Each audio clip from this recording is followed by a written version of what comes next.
Roman is the biggest bad guy character in professional wrestling. When's the last time you got laid?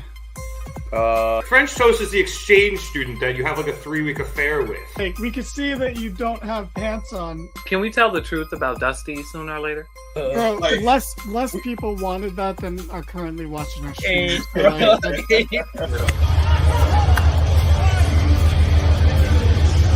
And you know Vince, and you still think, are these true? It's like... Welcome to the Mark It Down podcast.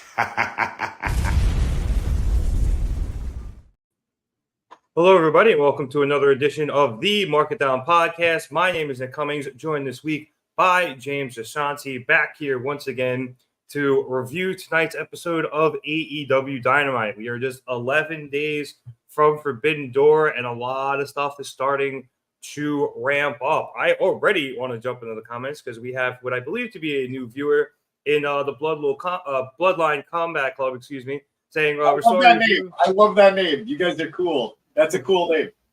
Saw your review the other day and loved it. Glad to be here live. That was amazing Dynamite. One of the best I've seen over the years. And Bloodline, yeah, I think Dynamite has been good the last few weeks.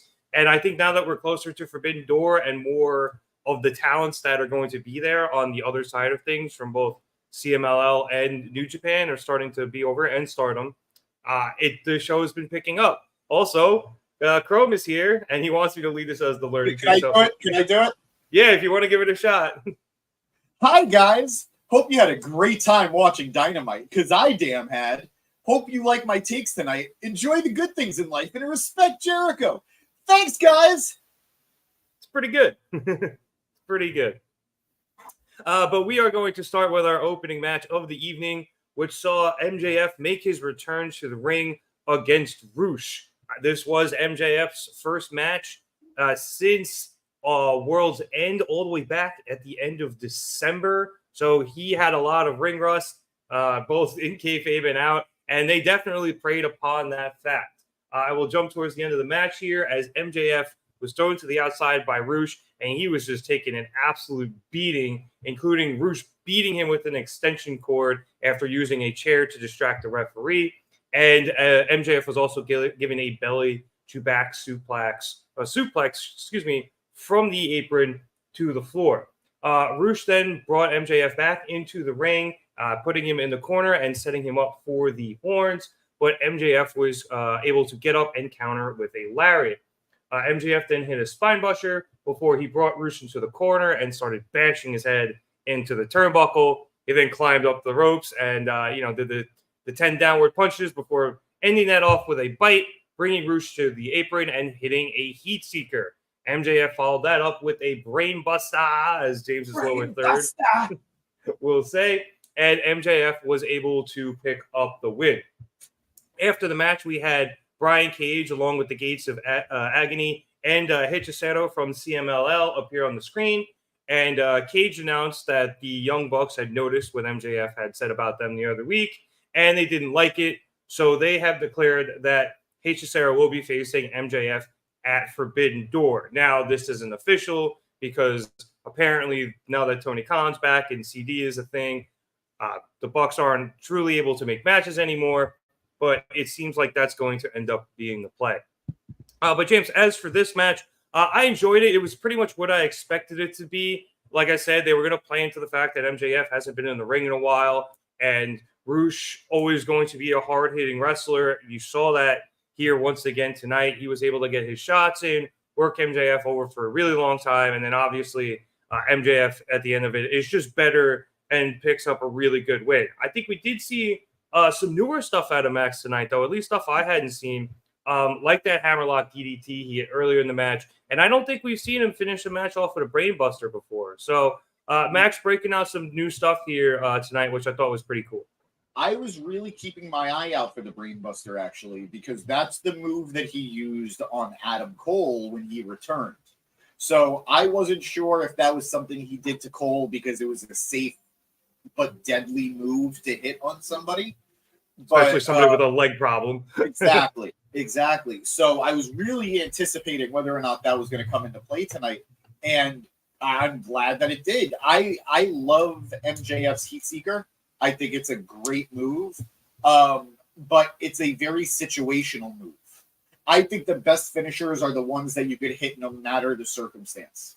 And I mean, granted, let's see if he's going to be able to hit a brain buster on everybody, but at least it's a way more accessible move than the Heat Seeker is. And granted, the people he can't hit the brain buster on, he can't hit the Heat Seeker on. So I think it works out no matter what. Yeah. Plus, he's also got the salt of the earth as well. So multiple options now for MJF, looks like. Exactly. First and foremost, I think MJF looked good. I don't care about the ring work. I care about the tan. He perfectly balanced. Not too tan in any one area, not too dark in any one area. I thought this was a step up. You go, Max. I'm just happy he's back. I loved the like he was going for the slaps back and forth, but then he just goes for the eye poke. Granted, the purist in me hates that it wasn't, I think, a DQ or a reprimand in any way, but we'll look past that because he's MJF. That's fine. And honestly, fuck Rouge. That's your, I don't like him. Sorry. I know. But he did. I thought he did. I thought he acquitted himself well tonight. It was a good match. He's always going to deliver on his end of things. I just don't. I don't think he delivers for the other person as well. Even in the finish, I don't know if you noticed this. I'm definitely nitpicking here, guys, and for that I do apologize. It's just because it's Rouge, who I, for some reason, have a vendetta against. Cup of tea. When MJF was pinning him after the brainbuster, Rouge had his hand on Max's head, gave him a little squeeze, and sort of patted him on the back afterwards. And I'm like, you can't even let the guy look good in the victory, man. Like, just sell. You took a brainbuster. You're out. It should be done. Took a Heat Seeker and a brainbuster back to back. Like, yeah. But it is what it is. Yeah, he did look a little. To me, I didn't notice it as much. He did look a little rusty. But again, first match back. First match back, I am more than willing to accept that. I'm not bothered by it. I'm not annoyed by it. Let him take his time to get his footing again. And good way, you've been saying it for weeks in particular, that this was the right first match back for him. And I do agree. Maybe not the first feud, but it's not going to be, it doesn't look like. So First match back, good job, Rouge. Good job, MJF. Good job, crowd. They were super into MJF. I mean, who isn't at this point? But yeah, it's true. So yeah, good showing. Good way to get the show going. Loved the lack of commercials for this. Yeah, it threw me off. I was waiting for one because then I was like, all right, usually at the commercial, I got to start paying attention and taking notes, and it never came. And I was like, oh shit. All right, start writing.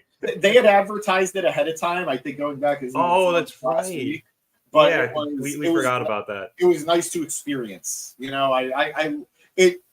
There was another match tonight, which we'll get into, that I felt was sort of harshed by the TV restraints, and I think this match benefited from the freedom of the commercial break.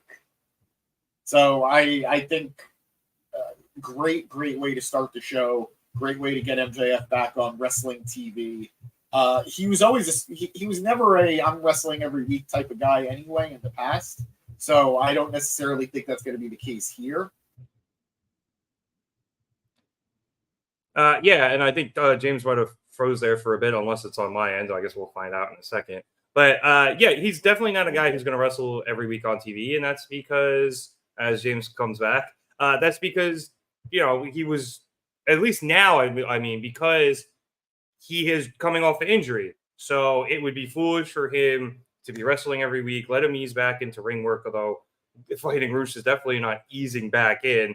But yeah, good stuff out of both guys. And I think this match not only helped MJF, but it also set up Rouge not just reintroducing to Dynamite audiences over the last couple of weeks, because he's been mainly a Rampage and then Collision guy, but also too making him look very strong even in the loss. And then we had a little setup for something a bit later. Yep, as James resets, I'm going to head into the comments, because I know you guys were pretty hyped about some of this stuff. Our BCC friend People are hating on Hechicero without even knowing him. The guy's a beast. Even I'm scared of entering the same ring as that dude. Honestly, I know I don't know much about him. I pretty much just know Hechicero from his recent appearances in AEW, but they've been building him up to be a pretty strong contender. That first match where it was the CMLL guys getting involved with the BCC, they were like, the guy's a magician. His submission work is unbelievable. And then he had that match with Brian in which I was on Collision, so I only saw the highlights, but what I saw was unbelievable. So I'm a little surprised he's going up against MJF at Forbidden Door, assuming that is what's going to happen, because I think it is. But it's I'm still really excited to see it, especially after I seen of Hechicero in AEW. Chrome agreeing with me that it was a nice match. Obviously, Rush needed to take the L there, and he really wants MJF to turn heel, but he doesn't think that's happening soon. And Chrome, I think you're in a little bit of luck here because MJF isn't going to be the guy, I think, that he was towards the end of his run as champion, where he was, he was our scumbag, but he was clearly playing the face who just happened to do dirty things in the ring that we love. I really think we're going to get a middle ground of MJF here because he was the guy saying, in his first promo back, no more kangaroo kicks, no more double clotheslines, none of that bullshit. He's coming back with a vengeance, and he's going to be, the killer and scumbag we knew him to be. So I think we're going to get a nice middle-of-the-road MJF. He's going to be a killer again, and he'll probably still cheat a little, but maybe he's a little more friendly with people, at least to an extent. Whether it was for selfish reasons or not, as we saw later, he did come out to make a save later tonight. So we'll see how that middle ground progresses as he continues to be in the ring and be around. Bloodline coming back in. They're hinting at AEW team at Blood and Guts. Probably going to be the Acclaimed, Swerve, Ospreay, and MJF against Perio, Okada, the Bucks, and he's going with Hangman for the EVP Elite. That's a very good guess. I do think that is definitely something that could possibly happen as James rejoins us here on the Market Down podcast. Swerve and Ospreay, going to be interesting to see after their match at Forbidden Door, how much they get along. MJF, obviously, we saw that stare down with Ospreay earlier or later in the evening, and then he's got a little bit of history with Swerve. So, and the Acclaimed, they'll probably get along with everybody. And then, we'll definitely see what happens with Hangman. We don't really know where he's been. He's been out for personal issues, as far as I know, and there hasn't been any word on when he's coming back. So, and in what manner. So, very interesting to see how all that breaks down. Continuing down in the comments, is MJF on Collision? Not on a permanent basis. I'm sure he'll show up on occasion. Chrome jumping ahead a little of us here. Rushing joining Don Callis. Los Ingobernables will return, and Rush will feud with them. We'll get to that in a bit. We'll put a pin in that one. And then just to continue with the Blood and Guts stuff, I can see MJF in the Blood and Guts match being on the heel team or face team, depending on if Hangman returns or not. I think I have him on the face team. He is clearly against the Bucks at the moment. And Chrome also agreeing. I can see that happening. Hangman is a wild card due to accepting the EVP Elite's invitation to be a fifth member, putting him in the title picture against Swerve. That's also a pretty good possibility. That makes a lot of sense. He could join them just for the bribery of getting at Swerve once again and attempting to get the AEW World Championship once again. So it's a good point there, Chrome. All right. James is continuing to have a few difficulties, so I am going to trudge along here as we went backstage for an interview with Orange Cassidy, Mark Briscoe, Kyle O'Reilly, and Dante Martin. We're all teaming up tonight in an 8-man tag match, which we'll get to in a bit. But for this interview, Renee begins by attempting to ask Orange Cassidy about adding a new member to their conglomeration. But Orange stops her, and he's like, Renee, come on. So she turns to Mark Briscoe. Mark Briscoe, once again, decides to just absolutely go off because he's amazing. He first off takes responsibility for getting pinned last week after talking all of that smack, which makes the word of the day redemption. It also makes the word of the day vengeance. There's 2 words of the day, redemption and vengeance. As Mark is going on his rant, Jack Perry then decides to walk through the shot, stare everybody down, or seemingly everybody. And then he continues on, which Mark just yells at him, "Go on, get Jack Perry." Mark then continues to get back into it, welcoming the newest member of the conglomeration in Dante Martin, before once again devolving into babbling, and then he just yells into the microphone and runs off. Kyle O'Reilly is once again enthralled by this, exclaiming that he will follow that man anywhere before going after him, and Dante agrees, following the other 2. Renee then asks Orange how he's feeling, and he just kind of gives her a shrug and goes, "You want a bracelet?" And Renee's like, "Yes, I want a bracelet." And so Orange gives her a bracelet, and then he asks Renee, "Who was that?" in reference to Jack Perry walking past. James, we have you back? I'm sorry, guys. Technology has never been my friend, and it won't be ever in the future. But we're here, and I'm doing my best. Yep. Well, we're glad you're back. Bloodline in chat saying Mark has been entertaining as fuck lately. They have been letting him cook the last few weeks, and he has been absolutely delivering. Chrome saying that AEW is cooking, which I think they are, and Bloodline saying great time to be a wrestling fan. And yeah, I think, and James will always back me up on this, every company right now is seemingly firing on all cylinders. Absolutely. Even the one that's like 1 cylinder off, they're still doing pretty well. You can guess which one that is. It's TNA. I was going to say, for legal reasons, we're not going to name any lettered company right now. We'll let you decide. But I'm enjoying everything right now. Yeah, I agree with Bloodline. I'm just going to call you BCC, if that's okay. But I agree with BCC. Such an amazing time to be a wrestling fan currently. I love this. I will 100% say my favorite part of the entire promo was Kyle O'Reilly's just utter awe and appreciation of Mark Briscoe and glee. Absolute glee, pure unadulterated glee. So I loved it. I want more of that blind level of support. I don't think men get that enough. Male friendships, guys, it's very important. Loved it, and I could 100% say I know I'm wrong for it. Man, in an alternate universe somewhere, Orange Cassidy and Renee Paquette are just the cutest couple. They are just friends. Yeah, in this universe, as we know, somewhere in the multiverse, anything is possible. But yeah, no. Chrome hurt me there. I saw that. Bro, what are you doing? We each just took a shot to the heart. Chrome insulted TNA, and I just found out that the Mets have lost their first game since scrimmage throughout the first pitch. I'm actually sorry. We're 8-1 on our last 9. I'm not tripping.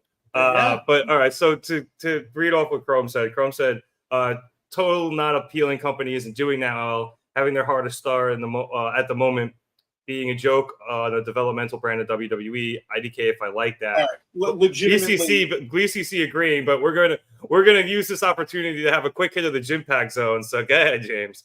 Hold on one second. I got a banner for this. Welcome to the Gym Pack Zone banner. Yeah. There you go. Welcome to the Gym Pack Zone, where I, James Gisanti, cover all things TNA Impact. I got to tell you guys, I am fuming. I hated it. I saw everybody so excited last night. About Joe Hendry appearing in NXT. And there were people who were excited that Frankie Kazarian also appeared in NXT last night. I am one of the dozens and dozens who actually really did care. But Joe Hendry, without a doubt, the most viral star TNA has right now. Quite possibly the most over star TNA has right now. Getting eliminated in 5 seconds is a terrible, terrible look. This man is on the verge of going for the TNA World Heavyweight Championship. It's not a matter of if, it's a matter of when. And to have him lose as embarrassingly as he did is baffling to me.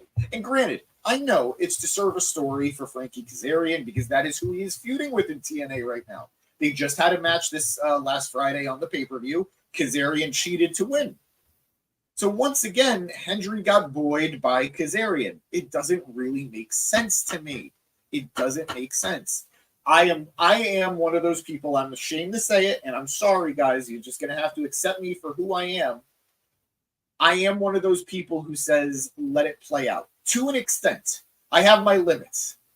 So I'm willing to see what comes of this moving forward. But this was a terrible first impression as a TNA fan.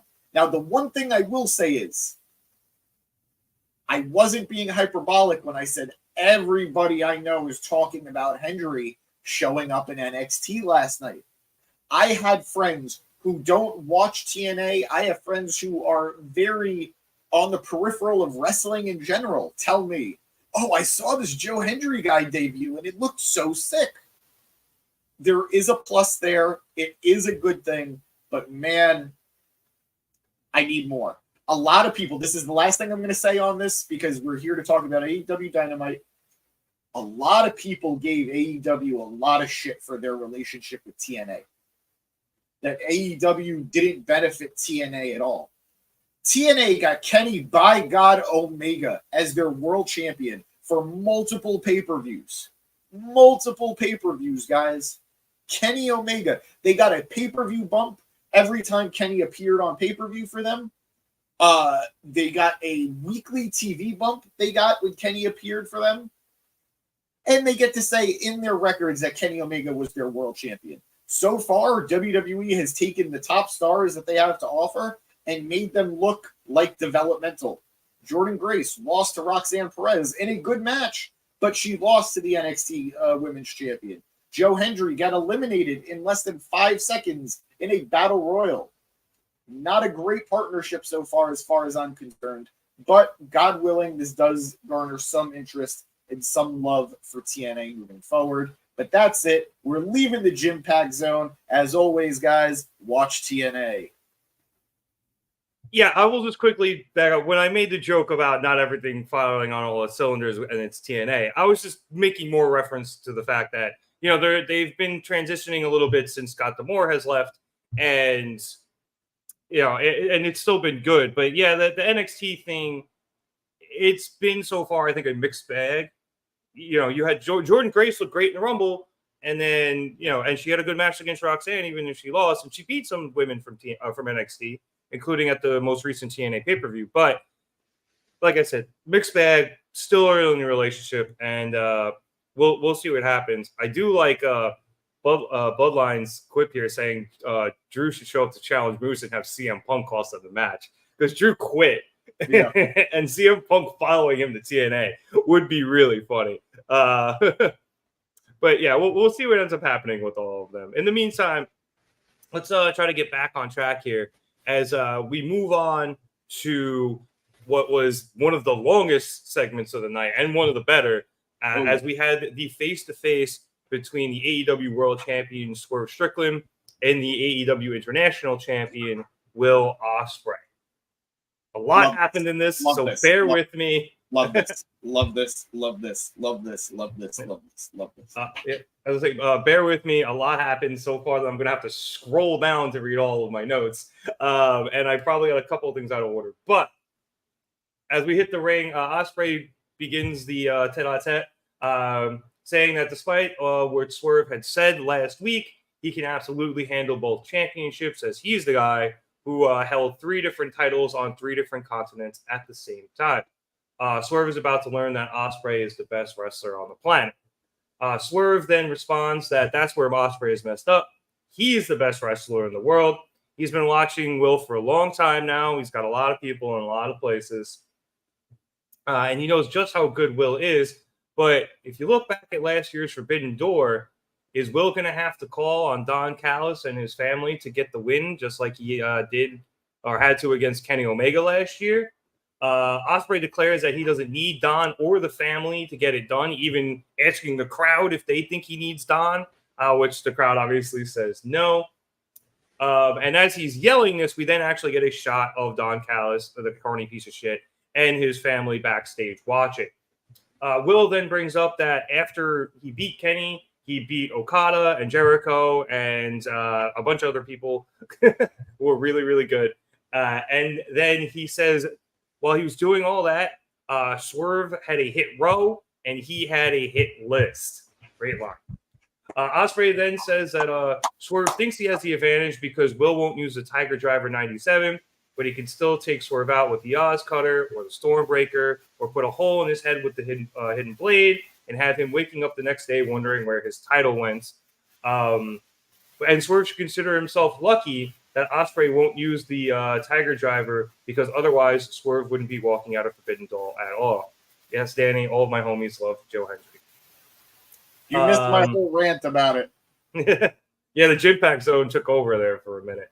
Ospreay finishes up his rant by saying that this is Swerve's first pay-per-view main event defending his championship, and when they face off, he's going to realize that Will is just on another level.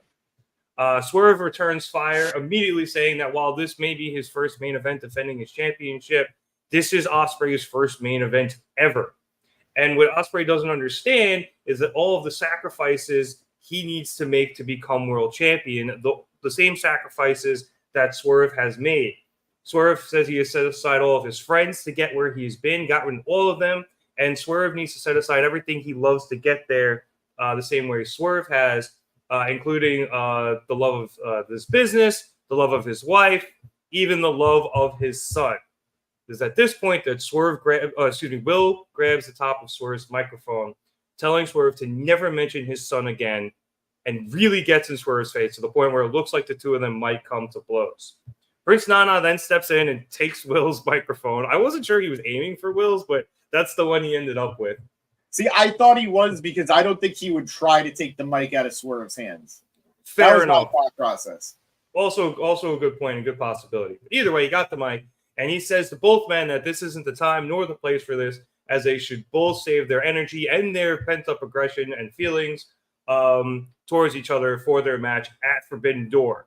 Nana then follows that up with the Who's House, and as the crowd says Swerve's house, Ospreay swipes the microphone back and says my house before spiking it, picking up his title, and beginning to storm off. As he gets down the steps, though, Swerve stops him, saying, "What if I do want to make this personal?" Telling Ospreay to go home and say hello to his wife and son for him, calling them both by name. An irate Ospreay sprints back into the ring and goes forehead to forehead with Swerve, and the two of them are really in each other's faces. They never come to blows. I'm not sure if security ended up coming out to break it up. Commentary said they should probably get some out there, but I never saw any security. I don't think they actually did. Yeah, but the two ended up breaking off before they ever actually start throwing hands. We then quickly jump again backstage to see the family squabbling over what Ospreay had said, with Trent being the loudest about how Will betrayed the family by saying what he said. That carny piece of shit Don Callis is able to calm them all down, saying that he knows Will better than Will's own mother and that everything will be fine. They all walk off except for Kyle Fletcher, who kind of just stares pensively and curious to see what's going to happen. Quite the sigh.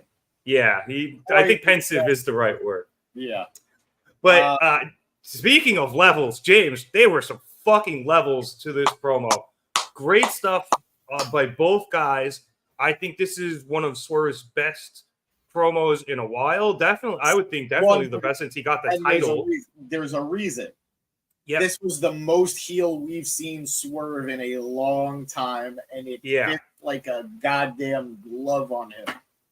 And it's weird because he, up until the end when he made it personal by bringing up Ospreay's wife and kid again, it wasn't really a heel thing. He was just like, you don't understand what you have to do to get to this point. Now, but see, that's the way Swerve did it, and maybe he was being a dick about it, but it wasn't really he didn't say anything over the line heelish, because you can get this same promo from a face. And Will, same thing. He didn't really say anything over the line heelish, but he was also being a dick and being aggressive. And eventually that just led to Swerve being like, fuck it, I'm crossing the line here. and Yeah. we got that, forehead to forehead stare down at the end. I need a Swerve who is going to play dirty, at least mentally. I need a Swerve who, which one was it? Grimace? Which Yeah. Grimace? Yeah. Oh, just Okay. all of them. Even though we lost, Danny, we lost. It sucks.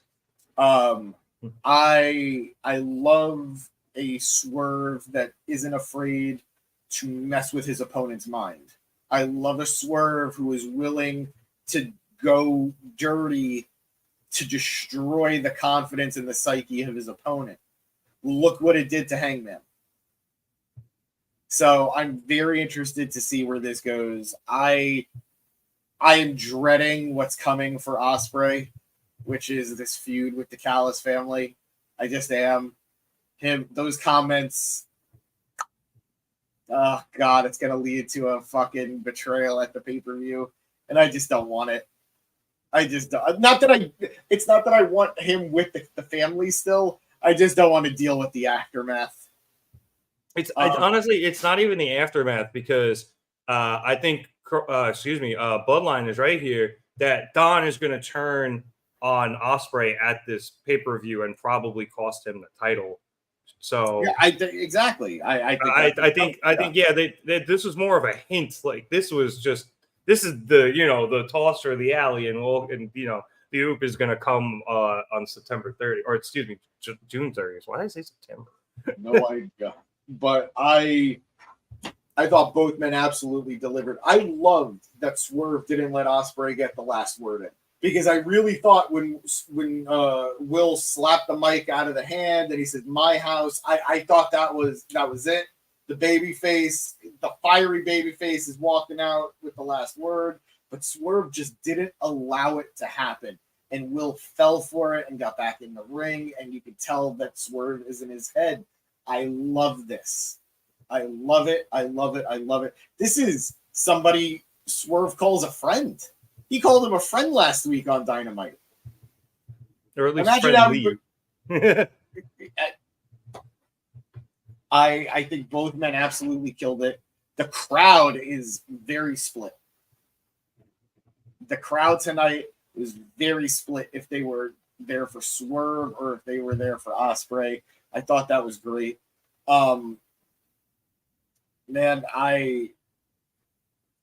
BCC. We know. They never have storytelling, right? Never. But they don't have the storytelling.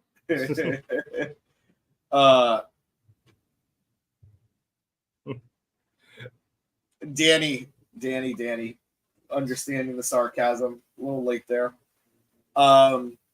Chrome saying, and then either Takeshita or Fletcher dethrones Ospreay. Fletcher being the one to turn would be amazing because we'd get a solid push to Fletcher since they're really friends. Yeah, but I also don't see Kyle Fletcher being a dual wielder of championships. I don't see him holding the Ring of Honor TV title and the AEW International title. I don't know. And Takeshita is going to be gone soon because he got officially entered into the New Japan G1. I'm so excited for that. I am so excited. So excited. So, but that means we're going to be away from Takeshita for a good amount of time. So I don't see a title going away to New Japan for that long. Yeah. But plus, yeah, also, I was yeah. gonna say Fletcher has that long history with Ospreay in United Empire. Hopefully, we can get Mark Davis back soon. Although I guess that does kind of skew the numbers again because somebody's always fucking hurt in Don Callis' family. Hey, we saw Don talking to somebody afterwards. Yeah, so we'll see what ends up happening there. But Takeshita is currently Chrome's favorite wrestler, dude. There's still room on the bandwagon. It's closing soon though. I'm the conductor of Sand Bandwagon. I've been him for a while. Bloodline saying AEW has been on fire. If anyone says otherwise, they're just hating. Honestly, they've improved like hell since Revolution, and even a little bit before that. But I think Revolution was one of those like jumping off points where they were like, "All right, we're back to where we were." Yeah, I agree. back to a place I hadn't been in a while. So many of the pieces for AEW are starting to come back. You know, we have MJF back. We have Swerve, who's got his confidence or at least is finding his footing again on the mic. Ospreay is operating on just a whole different level. Give it a little bit of time. We're going to get Kenny back. Give it a little bit of time. We're going to get Adam Cole back. Give it a little bit of time. We're going to get Hangman back.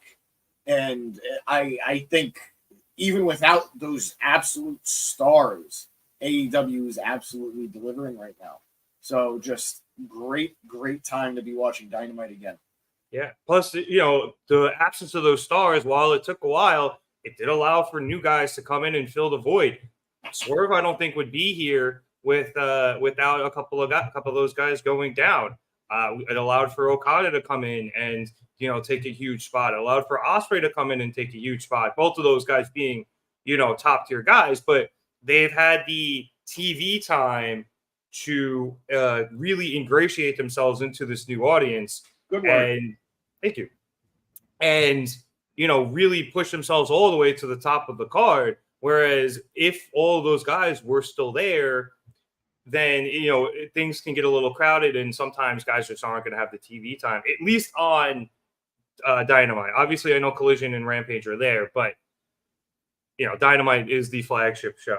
Danny's saying they're doing things well right now. They just got to stay consistent and results will come. And I do agree with that. I think they've been consistent recently, and they just got to keep doing what they've been doing. And stuff like this promo, which all of you guys in the comments, there's too many to run through all of them, were agreeing with us on how absolutely great it was. So, Chrome, jumping my gun a little bit here. Shingo versus Danielson at Forbidden Door is going to feud families. You guys ain't ready. I'm pretty excited. Is that confirmed for Forbidden Door, or is it? Yeah, they announced it right at the beginning of the main event with Brian on commentary, and he was like, "Oh, sweet!" I'm really excited for that. So he was able to put that match over. That's good. That looks like a lot of fun. So, and that was honestly smart move putting that on Forbidden Door. Get Brian on the card, get an Owen match on the card, and, you know, get the New Japan crossover there as well. Just Shingo, for those who haven't really gotten to experience Shingo as a single star, you guys are in for a treat. Shingo is one of the best New Japan has to offer, so it's going to be an exciting matchup. Yeah, and I'm pretty sure he had a promo package last week or 2 weeks ago calling somebody out. So great spot to put him in for Forbidden Door. All right, let us move forward. Next up, we had that 8-man tag I was talking about earlier. Orange Cassidy, Kyle O'Reilly, Dante Martin, and the Ring of Honor World Champion Mark Briscoe against Konosuke Takeshita, Roderick Strong, the Ring of Honor Television Champion Kyle Fletcher, and my man Zack Sabre Jr. Quick note before this match started, Dante Martin has qualified for the TNT Championship ladder match. I think it happened on Collision, so nobody saw it. But he is in that match, which was probably part of the reason why Jack Perry stared everybody down earlier during that promo. If a match happened on Collision and nobody's around to see it, did it really happen? Did they reach the top of the ladder? I will jump towards the end of this match because it was an 8-man tag and it was fucking chaos. So after hitting a Death Valley driver on Takeshita, Mark Briscoe went up to the top rope and he hit the Froggy Bow. And this led to a fun sequence where everybody just kept coming in and tagging themselves in and hitting another top rope move. So Kyle O'Reilly tagged himself in. He hit a knee drop. And as he was at the top rope, Dante Martin tagged himself in. And he hit some sort of flog smash. It looked like he went through the legs or something in midair. I'm not sure what it was. And as he went up to the top rope, Orange Cassidy tagged himself in. And he went up to the top and hit the very lazy elbow drop. And it looked like we were going to get a pinfall, but it got broken up. There was a bunch more back and forth, and the match just completely broke down. And that eventually led Zack Sabre Jr. and Orange Cassidy one-on-one in the ring. This led to a great back and forth of a whole lot of counters. Orange trying to get either Tilt-A-Whirl DDTs or Stun Dog Millionaires, and Zack being able to counter all of them until eventually Zack is able to get in that European bridging pinning predicament. And it looks like he has Orange, but O'Reilly is able to break that up with a knee strike. Roderick Strong then tagged himself in as Sabre got sent to the outside. and he lined up Orange for a running knee strike.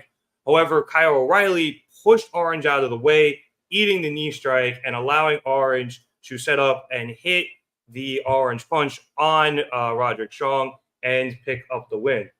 After the match, there was a quick cut to the top of the ramp where Dante Martin had been taken out by Jack Perry. Mark Briscoe then chased after Jack, and then he turned around and Takeshita was on his tail. So the two of them fought into the back.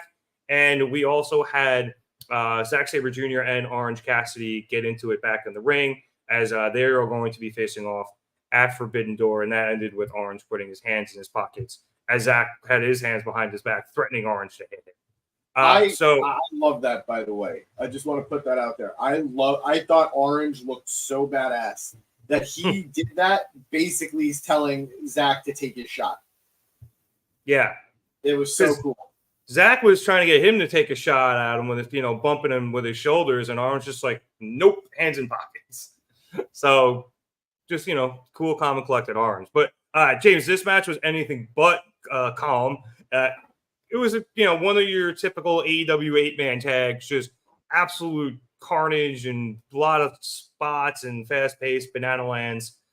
There was a really good spot in the beginning when Mark Briscoe brought a chair into the ring to launch himself off of it, and he got distracted. So then Orange was in front of it, and Takeshita went for an elbow, and Orange just sat down into the chair. And then after he took Takeshita down, Mark then launched himself off the chair. So just pure chaos, a fun match. Good guys won, and I enjoyed it. And what's up, Dev? It's good to see you. What up, Dev? Before I get into my thoughts, I'm going to go into the comments. BCC saying, that match was just perfect. This is awesome chance twice. The only L is that I'm sick of Cassidy always taking the W's. Chrome then saying, Cassidy needs to take an L. Then using some letters that I will not dignify. For fuck's because sake. we are you dignified it. And then Danny countering saying he was the guy pinned in the casino gauntlet. Yeah. Plus, I wouldn't be shocked if he lost at Forbidden Door Sabre. So I'm going to start off by saying I was surprised that this match was even happening because this was essentially the match from last week, just with the added flair of Sabre on one side and Dante on the other. So I was expecting more of the same, and I thought we got a much different matchup this time, a much more fun matchup, and not just because the good guys won, but I do think that those two extra men really brought a lot of energy to the matchup. I do sort of agree with the majority of our commenters that I do think Orange needs to take some key losses right now. Really sell the fact that he's by himself, really sell the fact that he is going through his dark period by not having any support or love from his best friends. And it's just Renee right now. It's just Renee right now. And granted, that would give me strength too. But sometimes you just need more. And I don't want to see him lose every match. But I do think he needs some losses. And personally, I do think he is going to lose at Forbidden Door. Whether it's as Chrome says in the comments, Trent is going to cost him the match at Forbidden Door, or he just loses to Zack Sabre Jr. I do think he's walking out with the loss there. So beyond that, I did think the match was great. I love the ending sequence, like you covered. It reminded me of, and this is for some people this is going to sound great, for some people this is going to sound terrible. It reminded me of being a kid, playing with my wrestling toys and having everybody have their spot, like everybody has their moment to look good. Everybody gets to, you only have two hands. So you drop the one guy you're trying to take him down and take the other guy. Exactly. You get it. That's exactly it. So I thought it was a really fun bit. I thought everybody more or less looked really good. And I want more fun stuff like this on TV. I don't need every match to be an 8-man tag. I don't need every match to be pure chaos. But I do love that these guys look like they're having fun. Now, I do need someone to explain to me, though. Last time I saw the last AEW content I watched was Dynamite last week. And the Undisputed Kingdom were still trying to woo Kyle O'Reilly. and that felt very not there tonight. To an extent, it was more of during the post-match beatdown, they protected Kyle from joining and then getting beat down himself. So they've been establishing that everyone's still kind of friends, especially since I think during the match, Shivani was like, when Kyle and Roddy were matching up with each other, he was like, you can even kind of tell these are two friends going at it, and then they're not like two guys who are trying to kill each other. Like they're competing, but they're not out there to like really hurt each other the way some of these other guys are. And then you finish the match here at the end with O'Reilly taking the bullet for Orange. And I thought that was the most intriguing part of this match. The post-match stuff obviously was intriguing too, but the ending is really interesting because you saw Kyle willing to take a shot from somebody he does consider a friend in order to cause that friend to lose the match. Now, granted, it helped his team win the match, and maybe that would probably be his reasoning. But Roddy's the guy who got pinned because of what Kyle did. So it sets up a very intriguing plot point in this storyline of the will they, won't they with Kyle O'Reilly and the Undisputed Kingdom. Oh, no, absolutely.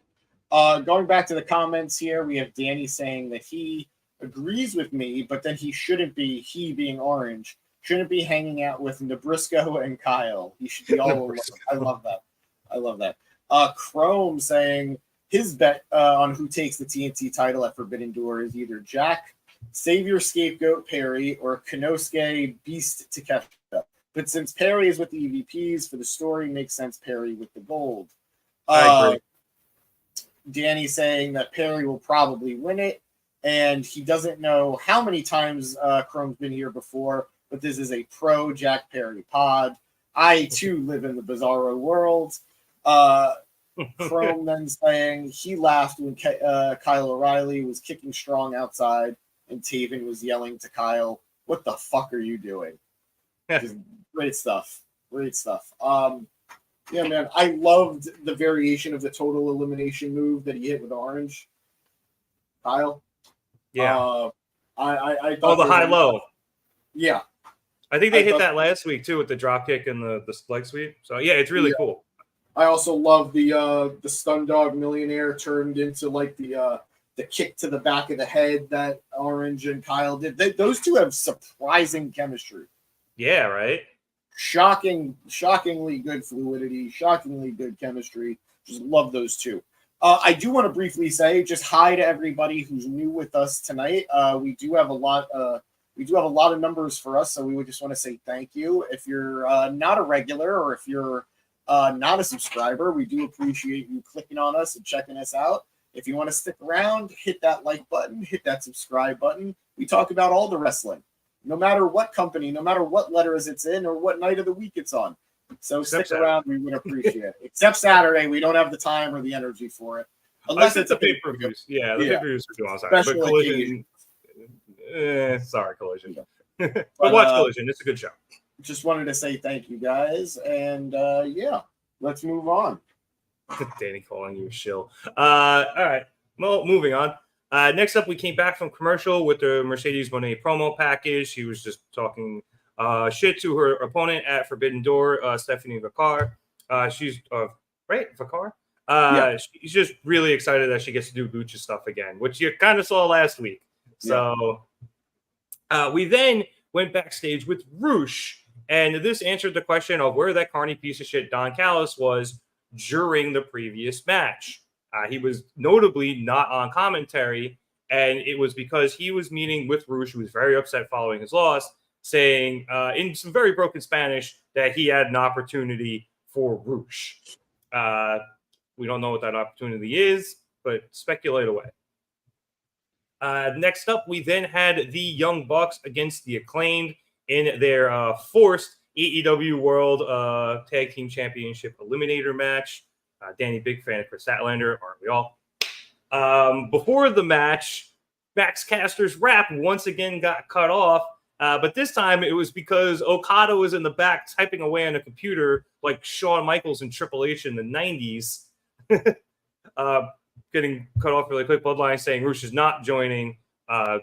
the Don Callis family, he's going to bring back Los Ingobernables. I don't think he's joining the Don Callis family. This feels like a contract. This feels like a hit. Yeah, which he's done before. Yeah, this feels like a hit. But as I was saying, Okada went and fucked up Caster's rap by, again, on a computer. It looked like the monkeys in 2001: A Space Odyssey. And then Okada starts crying that he pushed the wrong button. I'm so sorry, bitch. Give that man a Golden Globe. Give that man an Emmy. Put it on a movie screen and give him an Oscar. That was full-blown EGOT. Beautiful, beautiful, beautiful. Who knew the man could act so well in his second language? He's doing better than my man who's playing Soul in fucking The Acolyte. Whoa. Let's all be cool here. He's killing it. I know. It was the man learned English for that role. All right. I don't want to get too sidetracked there. I like The Acolyte. Danny saying New Japan didn't know what they had with Okada. Bro. Wow. Anyway, the Bucks attempted to use the distraction of Okada on the Jumbotron to try to get the jump on the Acclaimed, but the Acclaimed got the drop on them, and they were able to use it for an early advantage. However, the tables were quickly turned because Bowens is playing hurt, and the Bucks went after his leg, and they worked it over pretty much the rest of the fucking match. They worked over his bad leg the entire time, and that eventually led to an EVP trigger attempt that Bowens was able to block, but his comeback was quickly stifled by, once again, the leg being attacked. The Bucks then decide, after they take Bowens back down, to take a minute to pump up their new Reebok pumps, which are apparently sold out. Good for them. And then they hit a super kick party, but Caster is able to come from out of nowhere to break it up, and then he's just immediately thrown back to the outside. This was Caster's entire role. He got the shit kicked out of him on the outside, and then he would just come in, break up the match, and then the Young Bucks would just throw him to the side like it was a freaking Looney Tunes cartoon. Just incredible. That's pretty much what this match was. The Young Bucks then hit some more of their classic Young Bucks offense, setting up for the TK driver, but Bowens was able to counter that, leading Matthew to grab the referee's shirt and maneuver him so he could hit a low blow by back kicking Bowens. The Bucks then hit an EVP trigger, but Caster again dives in from out of nowhere to break it up, and Nicholas gets so frustrated with him that he kicks the shit out of him, brings him to the outside, and throws him into the crowd. The two brothers then went up to the top and hit what I believe to be an assisted sliced bread. I think Excalibur didn't call it. But Bowens somehow kicked out of that. This pissed off the Bucks so much that Matthew went outside to get his title and attempted to hit Bowens. However, Bowens was able to duck that, and Matthew came just short of hitting the referee, who I believe was Rick Knox, because it was the Bucks paid him off. Knox then has to take the title away from Matthew, and as he takes it and turns around, Nicholas grabs his title. He jumps in the ring, attempts to hit Bowens. Bowens once again ducks, but this time Nicholas hits Matthew in the head with the belt. Bowens is then able to throw Nicholas to the outside and hit the Arrival, followed up by a mic drop from Caster, and that allowed Bowens to pin Matthew for the win, and they now get a shot at the AEW World Tag Team Championships.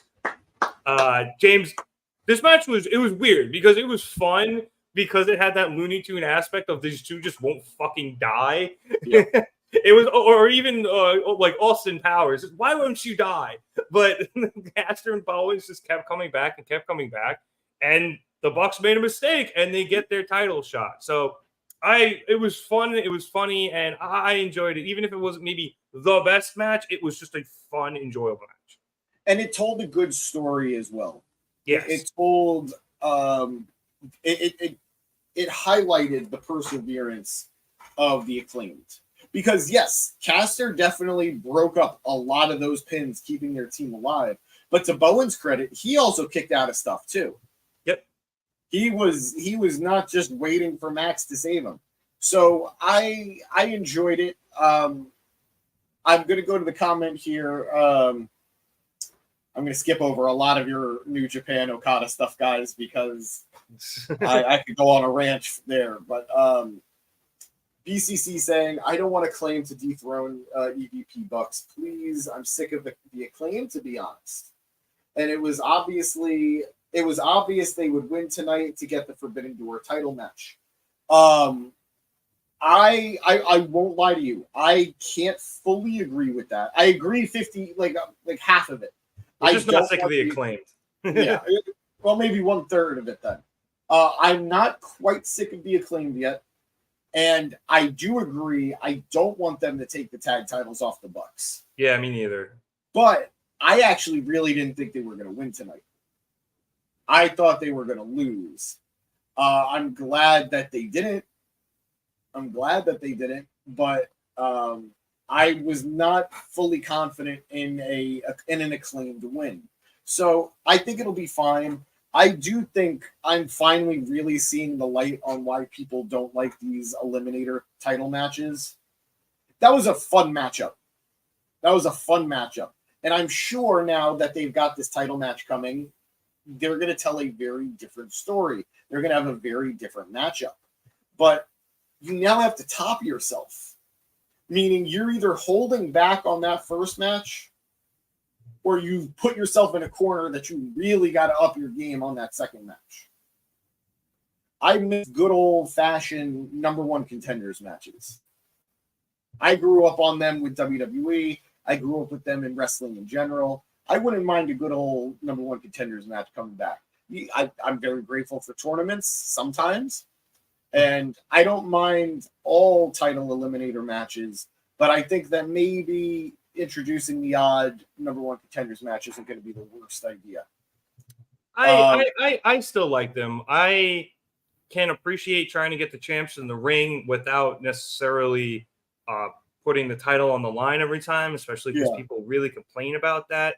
And it allows you to perhaps use some talent that maybe hasn't earned themselves a title shot yet because they're not in the top 5 of the rankings or what have you. And quite frankly, I mean, I think other companies do this a lot too, where, the champ ends up facing somebody and it's a non-title situation, and then the champ loses and then that person wins a title shot. They just don't call them eliminator matches. They just call it a match. And I understand that. I do understand that. But, look at the match that they had tonight.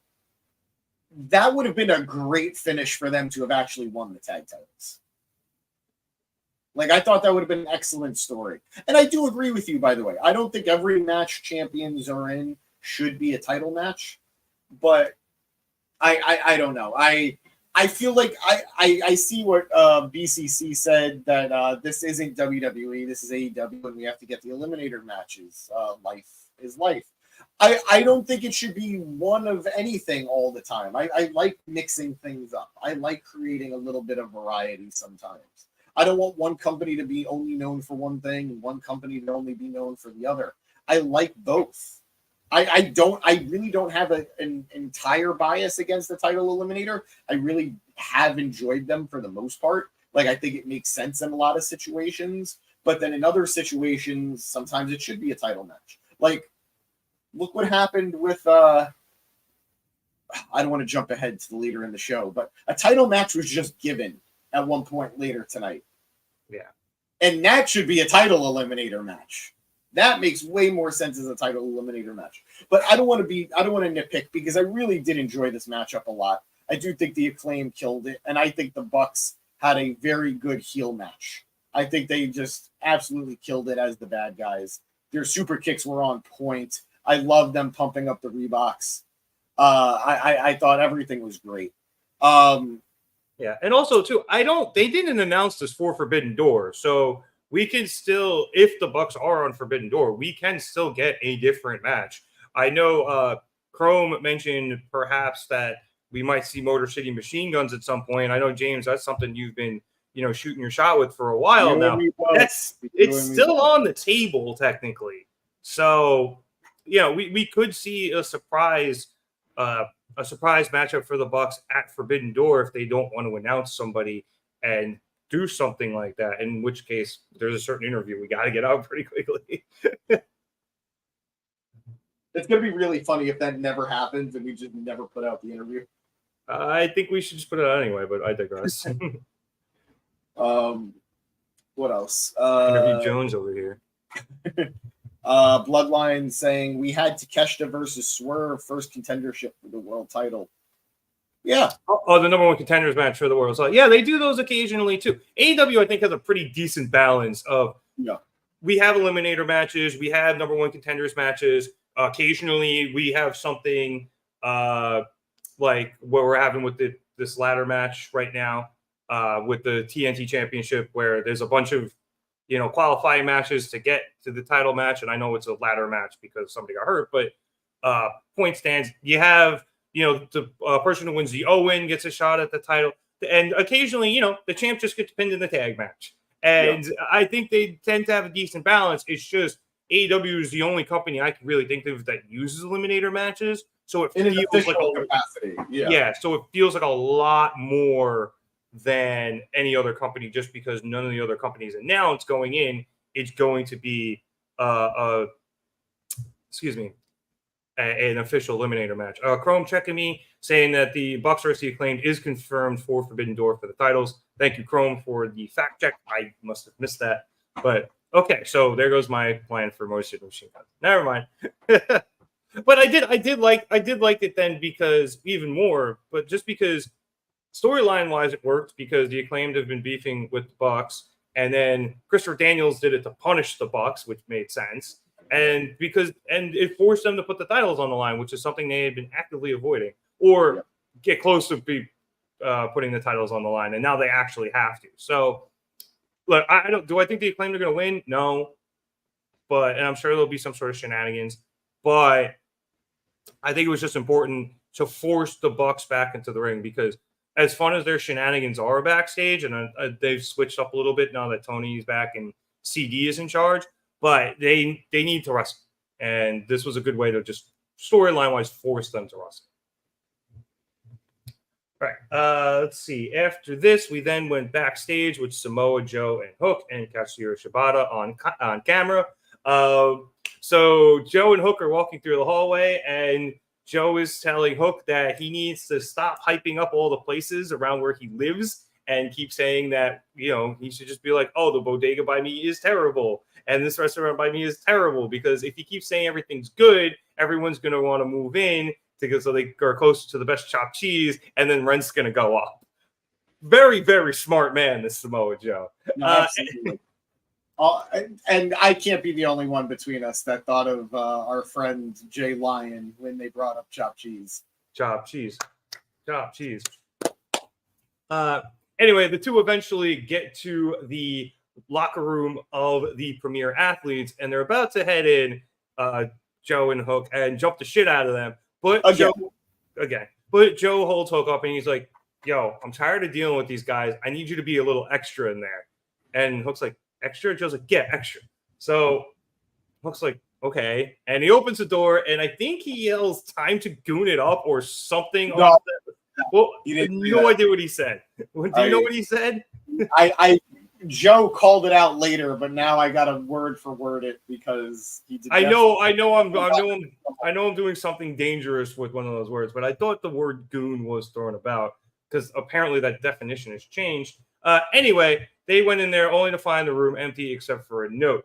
Joe picks up the note to read it, and it says that Smart Mark Sterling had expected this, and he challenges the guys to a 6-man tag on Collision. Joe asks the guys if they're up for a fist fight this weekend. Hook's like, bet. And Shibata, through the use of his phone, says from behind the camera that he's ready to beat the hell out of those bitches. Joe then makes fun of Hook for whatever he yelled entering the room, saying they're going to have to work on that. And that ended the segment. Did you find what he said?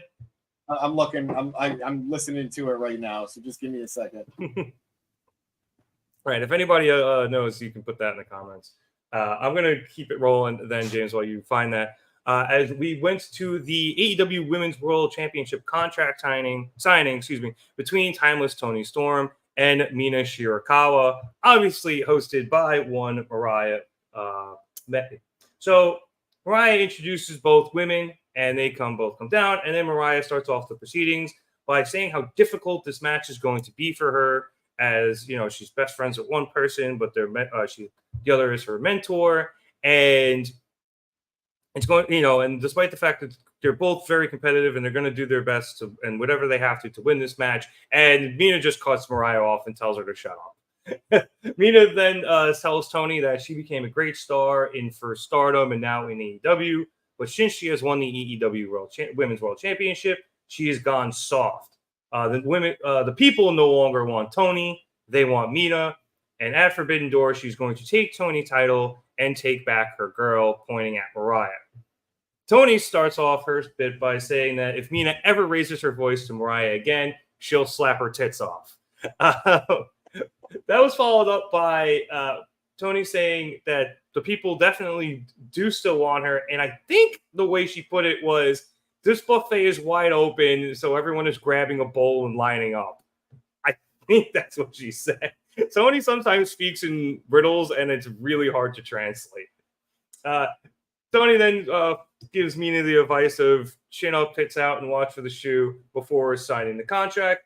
And then Mariah announces the match is official, but she's again cut off by Mina, who says that Mariah needs to choose before the match. However, before Mariah can answer, Saraya comes out onto the stage with Harley Cameron, and Saraya says that she has had enough of all of this nonsense, and she is here to shut it down. And she is not alone. And at this point, Anna Jay came out from behind through the crowd and pulled Mina out of the ring, taking her out on the outside. Saraya and Harley then quickly get into the ring, and they throw Toni out and just completely take out Mariah. Harley and Anna then set up the table that was used for the contract signing in the corner, and Saraya sets up to powerbomb Mariah. However, Toni comes in with the shoe, takes all three women out, drives Anna and Harley out of the ring, and sets up Saraya against the table. Toni then goes and sets up for the hip attack, and as she runs at Saraya, Saraya is able to duck out of the way and roll out of the ring, leading Toni to go crashing through the table and kill herself. We then see Luther rush into the ring to check on Toni, and we see Mariah at the top of the stage holding on to Mina, basically as she's like lying down next to her, grabbing onto her as Mina attempts to comfort her after the beatdown. And we don't see any movement from from Mariah in an attempt to go down to check on Toni, who just saved her ass. So preemptive bonk. Yeah, so you beat me to it, preemptive bonk. But James, I found this actually very intriguing. Mina's promo was very good, in considering the fact that her English, it sounds pretty good, honestly. It was a little slow, but I thought what she said was not only good, it was pretty damning. Her English is better than my Japanese, so good job. So I like Mina stuff here. I like Toni. Whatever Toni says is just amazing anyway. But I thought the more intriguing thing here was obviously everything that happened with Toni and with Mariah, and having now to choose between Toni and Mina, because Mina was kind of a bitch to her, and Toni went and saved her ass. But at the end of everything, Mariah was up there with Mina while Toni was the one laid out in the ring. So very interesting stuff. And then we have to set up with the other three women, but I think I know what that's for. Yeah. Another bonk. More bonks. I don't think it was as nefarious. All right, it was nefarious, but I don't think it was what everyone thought it was. I think Mariah just went with the person who was safest. She was choosing her own interests above siding with anybody. I think if the roles were reversed and Mina was the one who had come to her aid, I think she would have been up that ramp with Toni instead. But the way they set it up, it can lead to some speculation, which I found intriguing. Absolutely. Going to the comments real quick. Chrome saying Mariah chose her side. She was by Mina's side in the end of the segment. I don't know. I think the only side that really matters to Mariah is Mariah's side. There's also the possibility that it was just Mina who happened to grab Mariah as Toni was making the save, and Mariah didn't know what was going on. She was, out on her feet 30 seconds ago.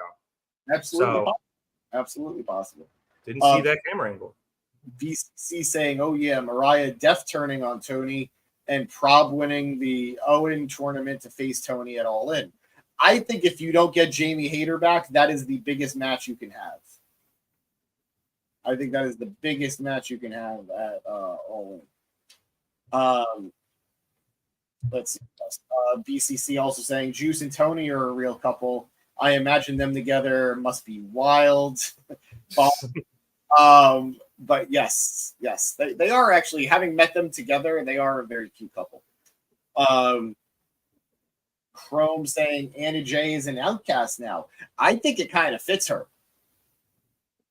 Considering that the Outcasts have morphed from, NXT expats, for lack of a better phrase, to now just to Saraya and Harley.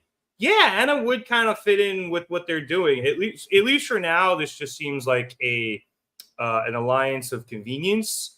But I think especially because Anna has had a match or two against at least, I think, all of these women, if not just Toni and Mariah. So, yeah, for now, we don't know, but they're together. I do think, however, this is going to lead to a 6-women tag, either on Collision or more likely next week on Dynamite, between Toni, Mina, and Mariah against Saraya, Harley, and Anna Jay, depending on when they do Mariah versus Saraya. But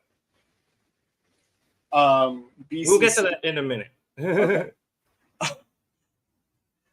Chrome saying Stat versus Mariah, Saraya. Oh, well, there you go. There you go. And Chrome saying I look tired AF. It's been a week. It's been a week, Chrome. I'm doing my best here. Yeah. But yeah, that was that segment. I did want to quickly jump back to something I forgot to mention with the Bucks and the Acclaim, just because Okada was there. Okada has his title eliminator, I believe it is on Collision, and he's saying Ultimo Guerrero. Yeah. So that actually sounds pretty fucking good. Yeah, I can't say I've ever seen Ultimo Guerrero before, but I'm excited from the hype I've heard about him. Yeah, I've only ever seen good things on Square Circle about him, so that's a match I'm definitely gonna have to try to go back and check out, because Lord knows I'm gonna be busy on Saturday. BCC jumping in here saying this panel is awesome. Thank you, dude. We really appreciate it. We're glad to have you here, man. Like I said, I think this is your first time for us here on Wednesday, so we're really enjoying having you here, and you're bringing some good points to the show. Yeah, so the more you interact with us, the more fun we're having. So thank you for being in the comments. You too, Chrome. Yep. All right. We then came back from commercial with a quick promo package for Claudio Castagnoli. He had his first match for the Owen Hart tournament against Pac in the main event. So quick promo package. Were you going to say something about this promo package? No, I was going to say, I do agree with Chrome. I do need to go get a little bit of sugar. I will be right back. Okay. While you do that, I will announce the Owen Hart tournament brackets as they were released right after that. So obviously, I just mentioned Claudio against Pac was our main event this evening. We also have, as we talked about earlier, Bryan Danielson against Shingo Takagi, which was announced for Forbidden Door during the main event. That is the one side of the bracket. On the other side, we have Ray Fenix against Switchblade Jay White.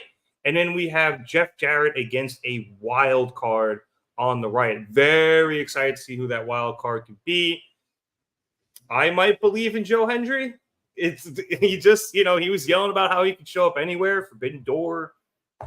It is Forbidden Door season, so I don't know when that match is going to take place, but it would be pretty wild. I know TNA has had their problems with AEW lately, but sending Joe Hendry absolutely fucking everywhere right now, I think is in their best interest. And I'm having him, I don't know about you, I'm having him beat Jeff Jarrett. Like, I like Jeff Jarrett and the Slapnuts for what they are, but you do not have Jeff Jarrett advance in this tournament. I am sorry. As for the women's side, we had Willow Nightingale against Serena Deeb and Nyla Rose against Kris Statlander, which took place right after this, so we'll get to that in a minute. Over on the left side of the bracket, on the right side of the bracket, we have Deonna Purrazzo against Hikaru Shida, and Mariah May against Saraya. I am so fucking excited to see Shida back in America. I'm pretty sure she just won a title over in Japan. So super excited about that.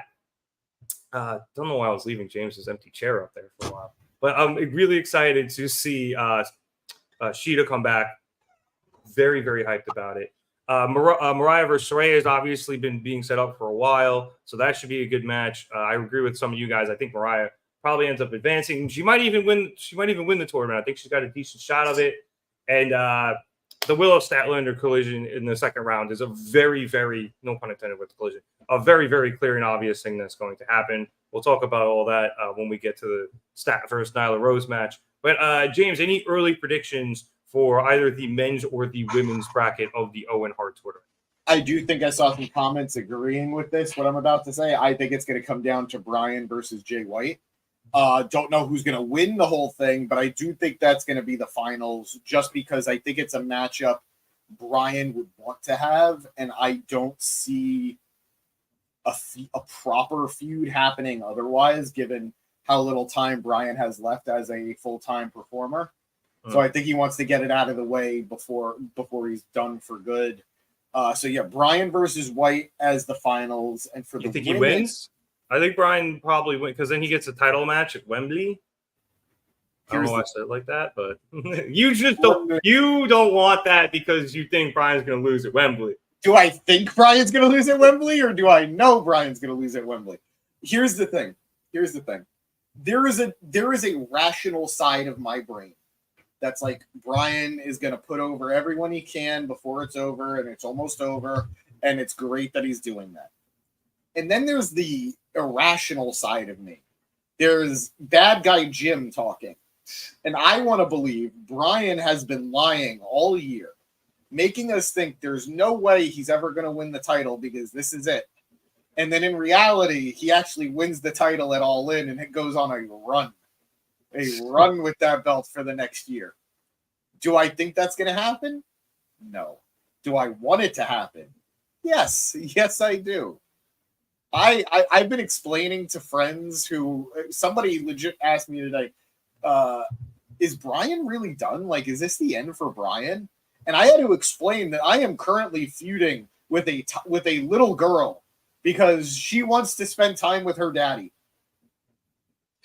I don't like who I am right now because of this, but it's real and it's honest and it's true. I don't want Bryan to go. But I don't know. I'm fine. I'm fine with Bryan losing the tournament. I would love it if he did win it, but I'm fine with him losing in the tournament. Go ahead. I'm sorry. I wanted to jump back from the comments. Yeah, go for it. For the guys, so what they said. Chrome's prediction was Statlander versus either Mariah or Saraya in the final, and then Danielson versus a Hangman Adam Page wild card, as we have the wild card facing off against Jeff Jarrett, or Jay White if it's not Hangman. We then BCC saying he's got Statlander versus Mariah and Danielson versus Jay White. And James, who do you think is going to be the wild card? Chrome obviously suggesting Hangman Adam Page. I believe it might be Joe Hendry. There's an outside chance. What's happening right now? Why are we doing this to me? Well, because here's my thing. First of all, if you bring him in, he beats Jeff Jarrett. I don't think whoever comes in, I think is beating Jeff Jarrett. But Hendry did just scream that he could show up anywhere, and that might just be because it's Forbidden Door season and it's just a tease. But if I'm TNA, I am sending that guy fucking everywhere right now. He is that level of viral. Here's the thing. Oh God, I need an Advil. I agree with you in that concept, but there is no way that WWE is going to be doing an active partnership with TNA if TNA is also going to be working with AEW. There's just no way. I know, but it'd be fun. It's fun to dream. Yes. In an ideal world, Joe Hendry wins this tournament and goes to the main event, and a Scott wins a world title this year.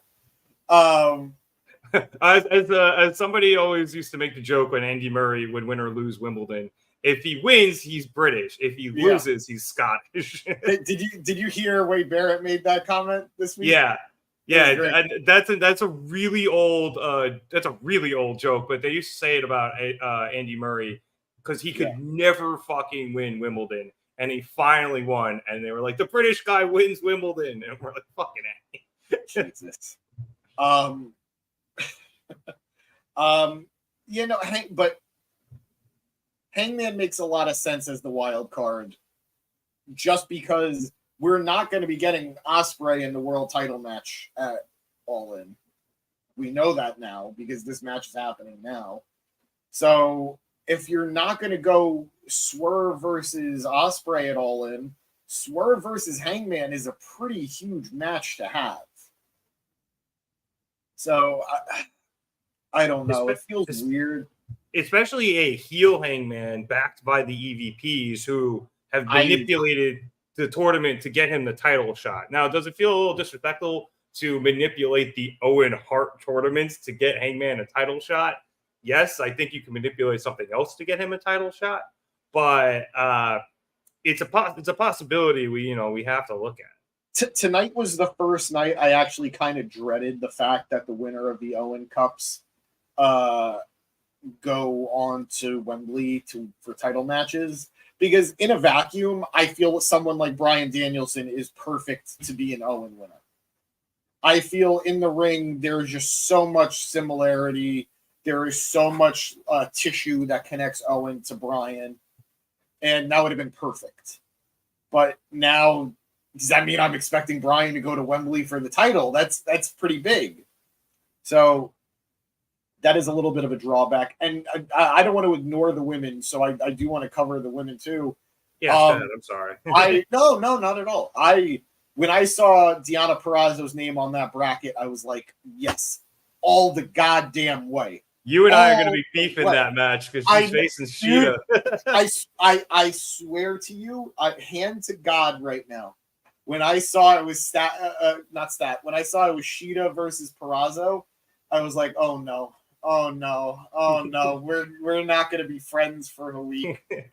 But it's going to be an excellent matchup. I know, and I really like Deonna too, so I'm not bugging if Shida loses, but the problem is now that it's going to be a title, now that there's title implications, and now this is about going to Wembley, there's no way Deonna's winning the whole thing.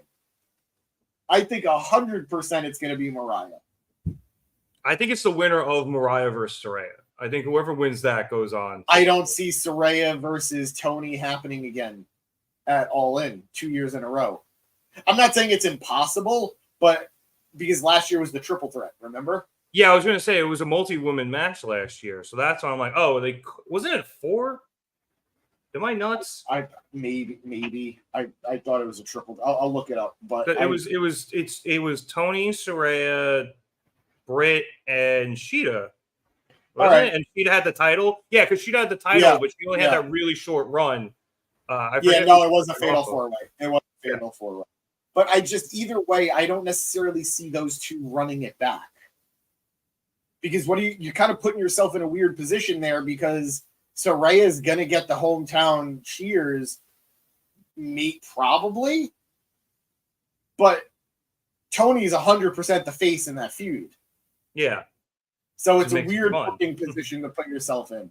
Crow makes a good point that Saraya has been appearing a lot more recently, especially on Dynamite. She almost appeared weekly, on Rampage to help build up the whole storyline with her and Ruby, and then her and Harley Cameron and all that stuff. So she hasn't been off TV. She might have been off your TV, but she hasn't been off TV. So they're definitely building her to something. Yeah. And whether or not that is a future title match at some point, or whether that's Wembley or not, I do think she gets a title match against Toni in the near future. Yeah. No, so, I do agree. Yeah, and then we'll see who comes out of the others. The other person I think would be interesting if they really want to strap the rocket to her is Statlander. Statlander. See, I could see that too, but I don't know that Stat versus Toni is the money match right now. Yeah, at least not for Wembley. Yeah. right? Because like I said, if you wanted to do that in a vacuum of just get to pay-per-view, strap Rocket on newly turned heel person, who everyone also is a big fan of, and we know can wrestle, and we know can be a champion. Do that, like just have her be really dominant and become the champ. Fine, you could do that. But because it's Wembley, because it's this big show, because it's in England and you want to play to that crowd in a certain way, Statlander then becomes a little bit, okay, maybe not her, even though in the confines of the tournament, like I think she should win the tournament because she just turned heel. But it's, again, like we were just saying about Bryan, because it's whoever wins gets that title shot, it does kind of change the fabric of this tournament. Yeah, no, absolutely. I'm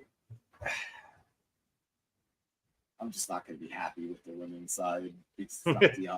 I just know that. And it's not Cheetah, so I'll also not be happy. But hey, look, if it's Mariah, I will be thrilled. I'm gonna. I will too. Yeah. Yeah, I'll be a little upset that that probably means the end of Toni and Mariah together. But unless next Sunday is. But either way, like I'm a big fan of Mariah. She can really go in the ring. So. I'm just shocked that we're getting we're most likely getting Willow and Stat very soon. Yeah, so actually that leads us into our next match, which saw Kris Statlander face off against Nyla Rose in their Owen Hart tournament quarterfinal match. This, I believe, was the first match of the Owen in general. So jumping towards the end of this match, after countering a beast bomb from Nyla, Statlander was able to hit an axe kick, and Nyla kicked out of that. Statlander then went up top, but Nyla rolled out of the way of a 450 splash, and then basically just fucking shoulder tackled Statlander to the floor, and Stat was able to kick out of that. Nyla then went up top herself, but Statlander met her up there, knocking her down so that she was seated on the top rope, and then Statlander came running back over from the opposite corner and hit a high boot, which is some serious flexibility now that I think about it. Yeah. Statlander then powered Nyla off the ropes into a pile driver position, took a few steps, and then hit the tombstone pile driver, picking up the win and advancing to the semifinals of the Owen Hart tournament. After the match, Stokely got on the mic, and he says that he knows Willow wants to get her hands on him and Statlander, but if he does, and I quote here, she'll be pop locking in the same cell as Justin Timberlake. Jesus. For those of you who missed it, JT got arrested for DUI over the weekend in the Hamptons. Anyway, Willow then interrupted Stokely from up on the Jumbotron, saying hi to everybody in her usual jovial way, before noting that when she wins her match on Friday against Serena Deeb, she will finally get her match against Kris, and this time there will be nowhere to run. So bye, everybody in Virginia. I hope you have a good time. So somebody who was like threatening two people, she was really, really like nice about it. But James, this match, I think this kind of got hurt by the commercial break. I felt like a lot of it was in the commercial. I agree. Because this was a pretty decent hoss fight, which I guess you don't really get to say a lot about the women, but it was. And you saw big meaty women slapping we say it for both. big meaty women slapping each other's meat. Yep. It didn't feel right. I know why you hesitated. I feel like I got to apologize to somebody. Clip it, producer boy. Don't. But no, like I said, I think this match kind of got hung up by the commercial, and honestly, this one was fairly predictable because I think it's pretty obvious they're going to do, Stat Willow 1 in the next round of the Owen Hart tournament. Yeah, no, I feel so bad for Nyla in general. I think Nyla has only been getting better since like her initial, like her world title run very early in the company's history. I think she is so much a better performer now than she was back then, but she feels like an afterthought now. Like she feels like a mid-card heel to put over your baby face, which didn't even happen here, Yeah. Like, so I don't know. I thought you mentioned that running like shoulder tackle she did. to Stat near the end of the match. I thought that was so smooth because she then caught her leg for the pin just without like any second motion in between it. I thought that was so smooth. I thought that was so good. The right person won, obviously. Statlander obviously needed to win, but I do feel bad for Nyla for her positioning. Yeah, I will always root for Nyla because of her Twitter account. Absolutely. But well said, and I agree. But a fine matchup that I do agree with you very much. A lot of this match was hurt by the commercial break. Really ate into the time here, but it's unfortunate, but it does happen. And I'm excited for Willow versus Stat. There's no way we're not getting that match, right? It has to happen. I would hope so, or hope not. I would be shocked. I would be shocked if Deeb wins. That's not to say that I can't see Stat trying to screw Willow, but are we really then in turn going to get Stat versus Deeb instead? Yeah, and then what do you do? Like Willow screw Stat, like yeah, like and then you're putting Deeb in the finals. Exactly. Although I mean, I almost don't super hate that just because if it's Mariah versus Deeb, then Mariah doesn't have to beat Stat or Willow.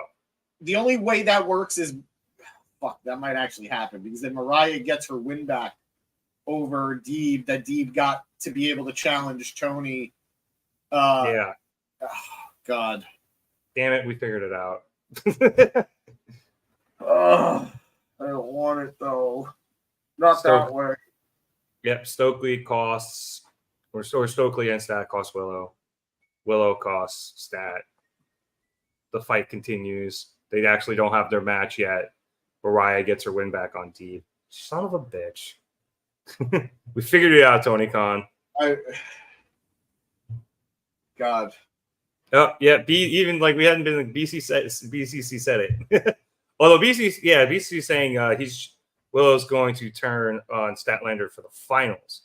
So I see what we're thinking. We're thinking it happens in the semifinals, not the finals. So because I think it would be Deeb Mariah now. Oh well.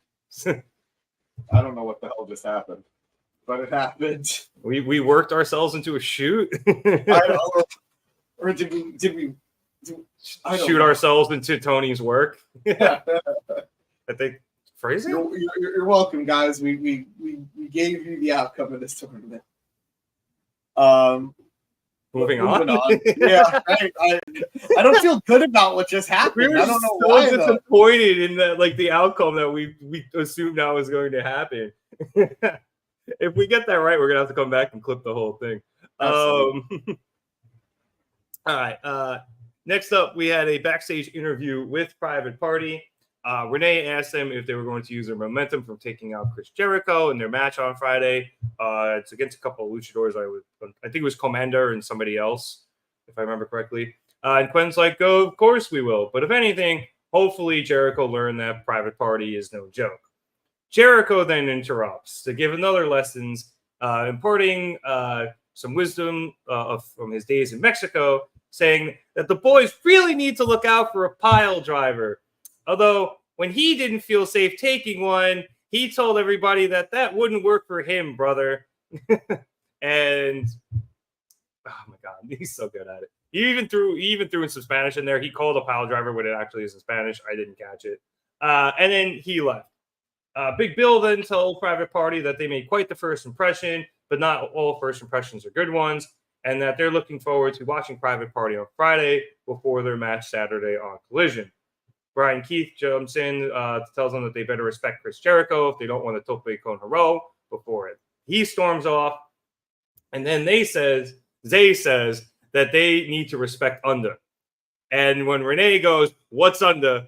Zay starts explaining before Quen cuts him off and everybody gets taken off of air.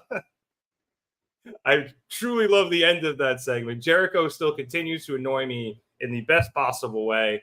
And I guess the feud is Jericho and Private Party now. We are getting to this. Jericho is going to snap and kick the shit out of him. It's coming. Yeah, no, very soon.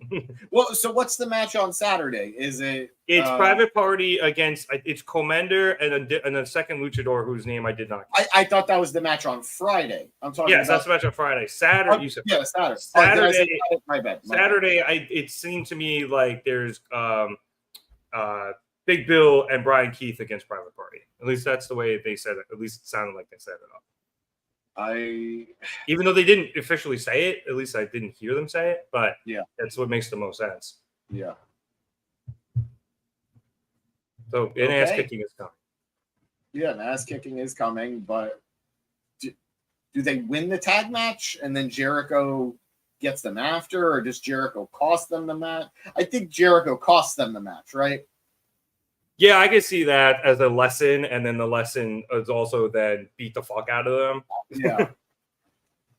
I'm loving Big Bill in this. I think Big Bill is killing it with this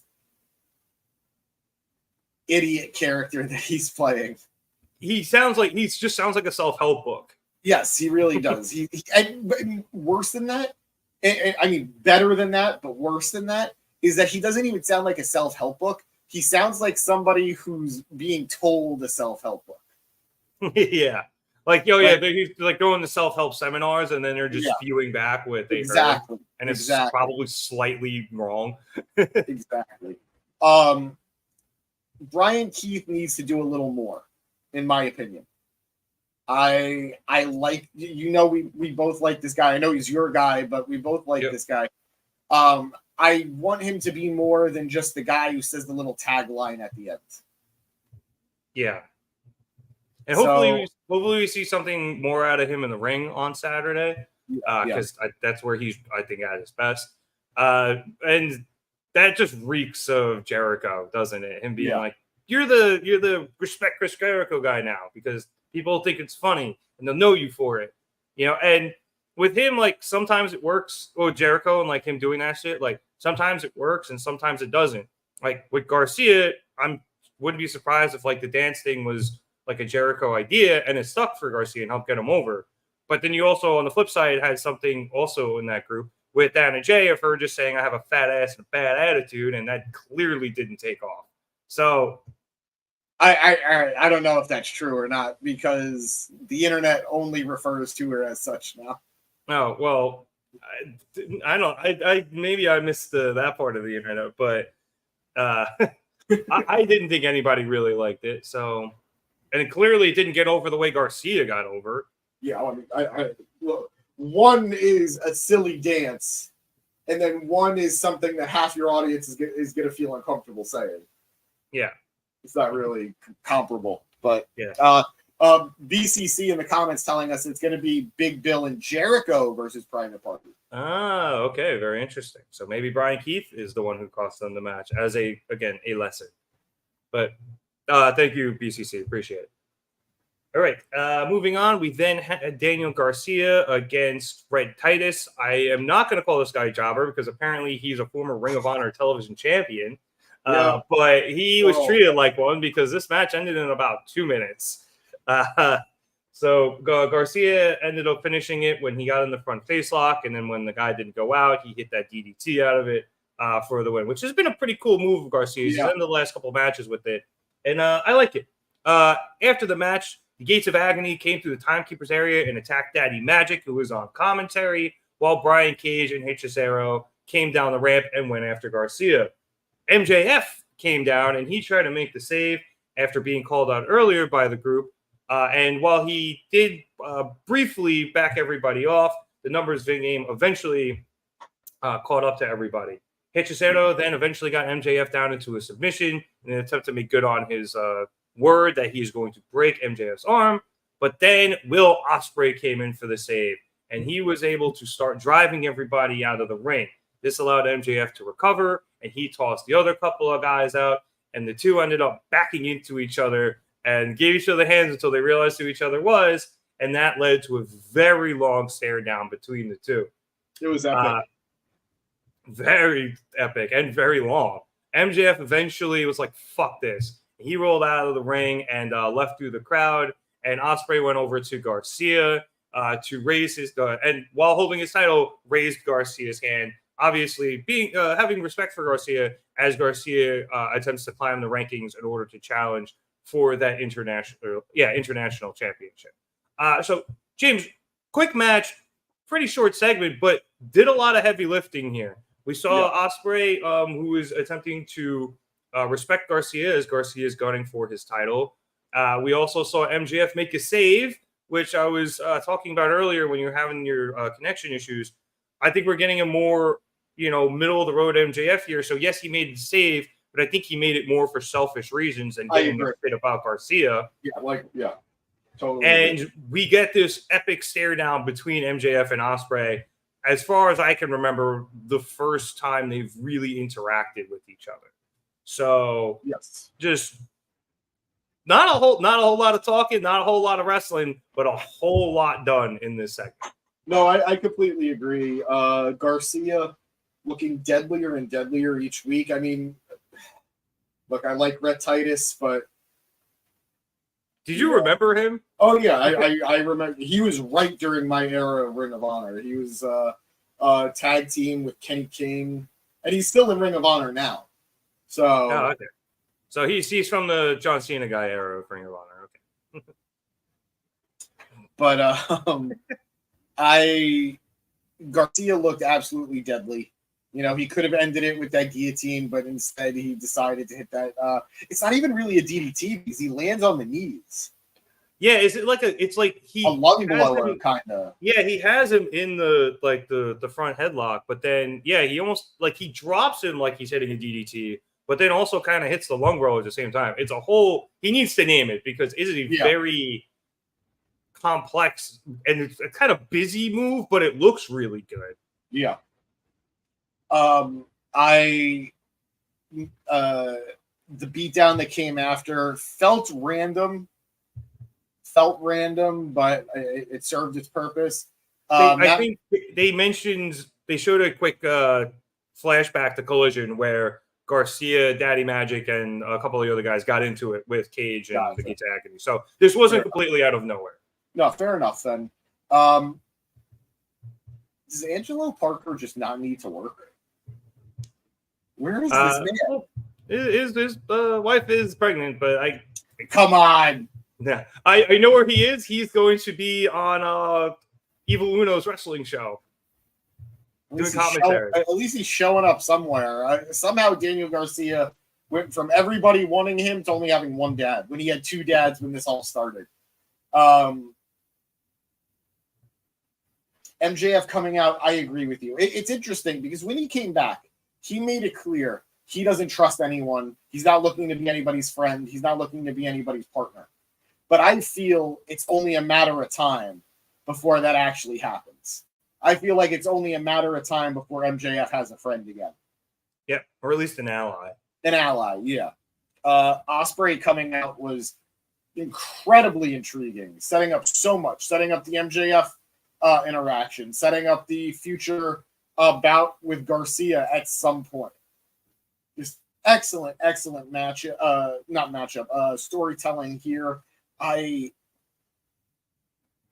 don't know what an MJF Ospreay match looks like, but I friggin' want it. Right. I want it.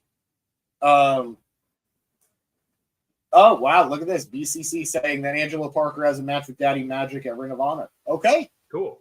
He also, we probably should have mentioned this before. He got our second luchador for the private party match. It'll be Metalik, who cool. I still love from the Cruiserweight Classic. Friggin' BCC coming in here like old school Tony Reale on PTI. All right, where did we mess up? What did we leave out? BCC reminding us that he did show up last week when Brian Keith told him that his baby better have respect towards Jericho. I remember that. That one I did remember, but just wrestle, bro. I missed 2.0. That might have been 2 weeks ago, actually, but that doesn't matter. I missed 2.0. Give me that team again. Yeah, just having them appear together because they play off each other so well.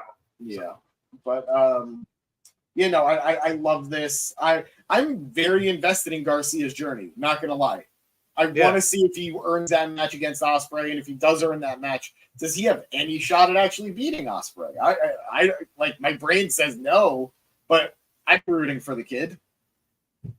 Yeah, and I hope it's still Ospreay with the title when he does eventually get that match, because I want to see that match. I think they would have some pretty good chemistry together, and you could go with a huge upset if you wanted to. I don't think anybody would completely flip out if Garcia was the international champion. They might flip out if he beat Ospreay, but at minimum, I think it's going to be one of those matches where he puts up a really, really good showing and a possible star-making performance against Ospreay. And that could catapult him into other things. What type of medical ailment would Garcia winning over Ospreay have? What would it cause to Eric? Oh, an aneurysm. There you go. That sounds about right. Yeah. Eric asking the very important question. Also, hi, Eric. Did Garcia dance? I didn't see if he did. The match was so fast. I feel like he didn't. He always dances. It's in the Titantron. Even if he's not dancing, he's dancing. Yeah. Also, BCC mentioning Daddy Magic can say a commentary. He gives me Jerry the King Lawler vibes. I think he does the commentary for Rampage. No, either Rampage or Collision. No, Collision is Shivani and McGinnis, because Nigel is just an absolute menace on fucking commentary over there. Right. So I'm pretty sure he does it on Rampage. And from all accounts, he does a very good job. So shouts to Daddy Magic. Oh, my God. What did Nigel say last weekend? About Brian? Oh, yeah. Go. He enjoys Brian Danielson tried being a vegan, but had to quit because he couldn't stop eating brie. Yeah, that's what it was. Bonk.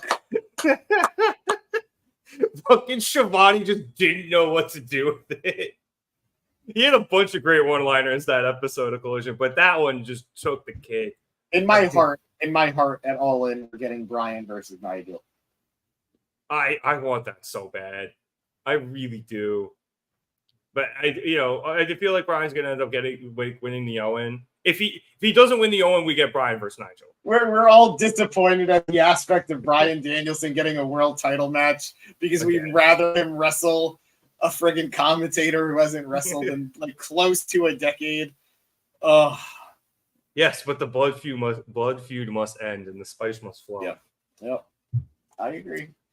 All right. Coming back from commercial, we went to what was supposed to be a backstage interview with Will Ospreay. Renee asked Will about what happened with MJF, and he's like, I don't give a crap about MJF. I was just out there. I saw Garcia, so I went. And he immediately gets interrupted by a raging Brian Cage, who is being held back by like 3 security guards.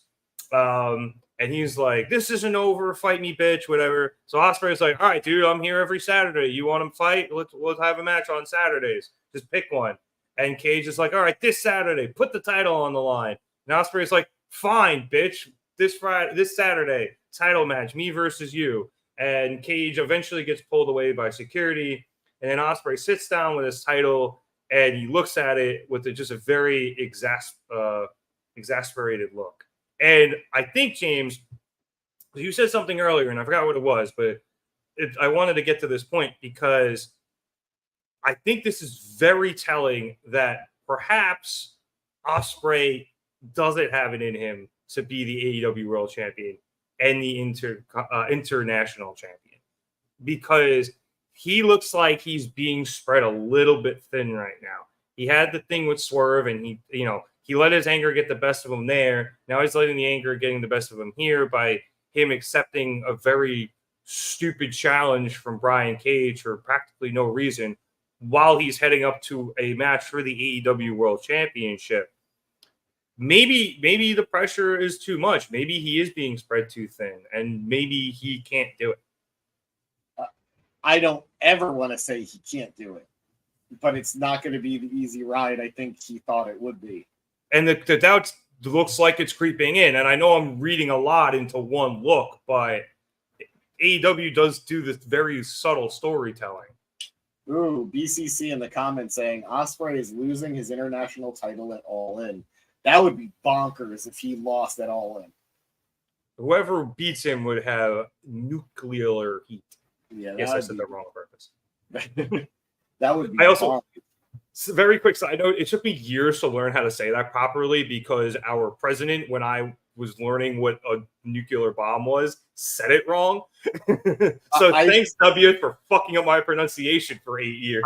I struggle with it because when I was a kid, Family Guy did a bit about it. When he was like, is it nuclear or is it nuclear? And it messed me up that I actually, because Peter Griffin is so stupid, that I was just like, I don't know now what the answer is. I don't trust it. Is that the one where they have like the nuclear holocaust and then they have to like go to the Twinkie factory? Is it that one? Maybe. This might have been like, if not the original run of Family Guy, like right after it came back. Yeah. And I think that we're talking about Family Guy, but that episode is from the original run. It's one of the funniest. The only reason I learned how to pronounce it was fucking Alan Arkin in Get Smart yells at the president who can't pronounce it in the movie. Just nuclear. What? Nothing, Mr. President. Get Out. Get Smart was such a good movie. It really was. But going back to the comments, Don Callis costs him the title at Forbidden Door. Fletcher, Takeshita. Fletcher would be better due to their friendship. The nuclear heat he would get. I still think Fletcher's backing Ospreay here. I think so too. Because the numbers, for now, I don't know where Mark Davis is, but the numbers work. It's Trent and Takeshita against Ospreay and Fletcher. And you reunite United Empire for a while. And if you want to turn Fletcher, turn him. But in the beginning, I think Fletcher is on Ospreay's side. Yeah. What were we saying? Ospreay, I think he's starting to realize he bit off a little more than he could chew. Yeah, perhaps. And now MJF is there. He's got a lot going on. So, all right, let us head to our main event, which saw a Owen Hart tournament quarterfinal match between Claudio Castagnoli and Pac. Bryan Danielson was on commentary. Great as always over there. It was here where it was announced that his match for Sakagi is going to be on Forbidden Door. Again, hype. And also, they brought it up a few times that these two men have had a previous match, James, for the Ring of Honor World Championship. And it could be said that Claudio might have tried to end Pac's career. A little bit, just a little bit. Brian couldn't even really say anything for his defense there. Yep, that was really funny. He was like, Pac probably believes that. I really I got to tell you, this match had one of my favorite finishes of the year. Interesting. All right, well, let's get into that finish. I'll jump towards the end of the match here, where after Pac kicked out of a vicious uppercut from Claudio. Claudio was able to put him into the giant swing before hitting the ropes a couple of times and taking Pac down with a vicious lariat, which Pac kicked out of. Claudio then got Pac out for the Ricola bomb, but Pac countered into a brutalizer while Claudio was still standing, and Claudio was then eventually able to get near the ropes. Pac tried to then adjust his hold to keep Claudio away from them, but Castagnoli countered and was able to get Pac to the floor and into the sharpshooter, which he then transitioned into a crossface when Pac got near the ropes. Eventually, Pac was able to break that up using a pinfall, and Claudio had to break it to kick out. The two then got into a very long back and forth of pinning combinations, at least 6. I think it was probably almost 8 of them, which eventually led to Pac getting the upper hand using the crucifix pin to win and advance in the Owen Hart tournament. After the match, Claudio was in complete shock as he sat on the mat, and Pac was standing. And as Claudio got up, I kind of did Pac go to extend his hand? It looked like he might have went to shake, but because whatever move he made, Claudio blew him off, jumped out of the ring, and began venting his frustrations towards Bryan at the announce desk. As Claudio stormed off, Pac then headed out of the ring towards the desk, where he stared down Bryan, who could possibly be his next challenger in the tournament as we went off the air. All right, I might have overmatched this hype up in my head beforehand, and it didn't meet expectations. I'm not going to say it was bad. I wanted more out of this just because I think their Ring of Honor World Title match might have been better, but still a really good match. It's impossible for these two guys to put on a bad match. But so, James, why did you like the ending so much? Because I occasionally hate endings like that, but with these two guys, I get why. But So it left me wanting more, I'm going to say.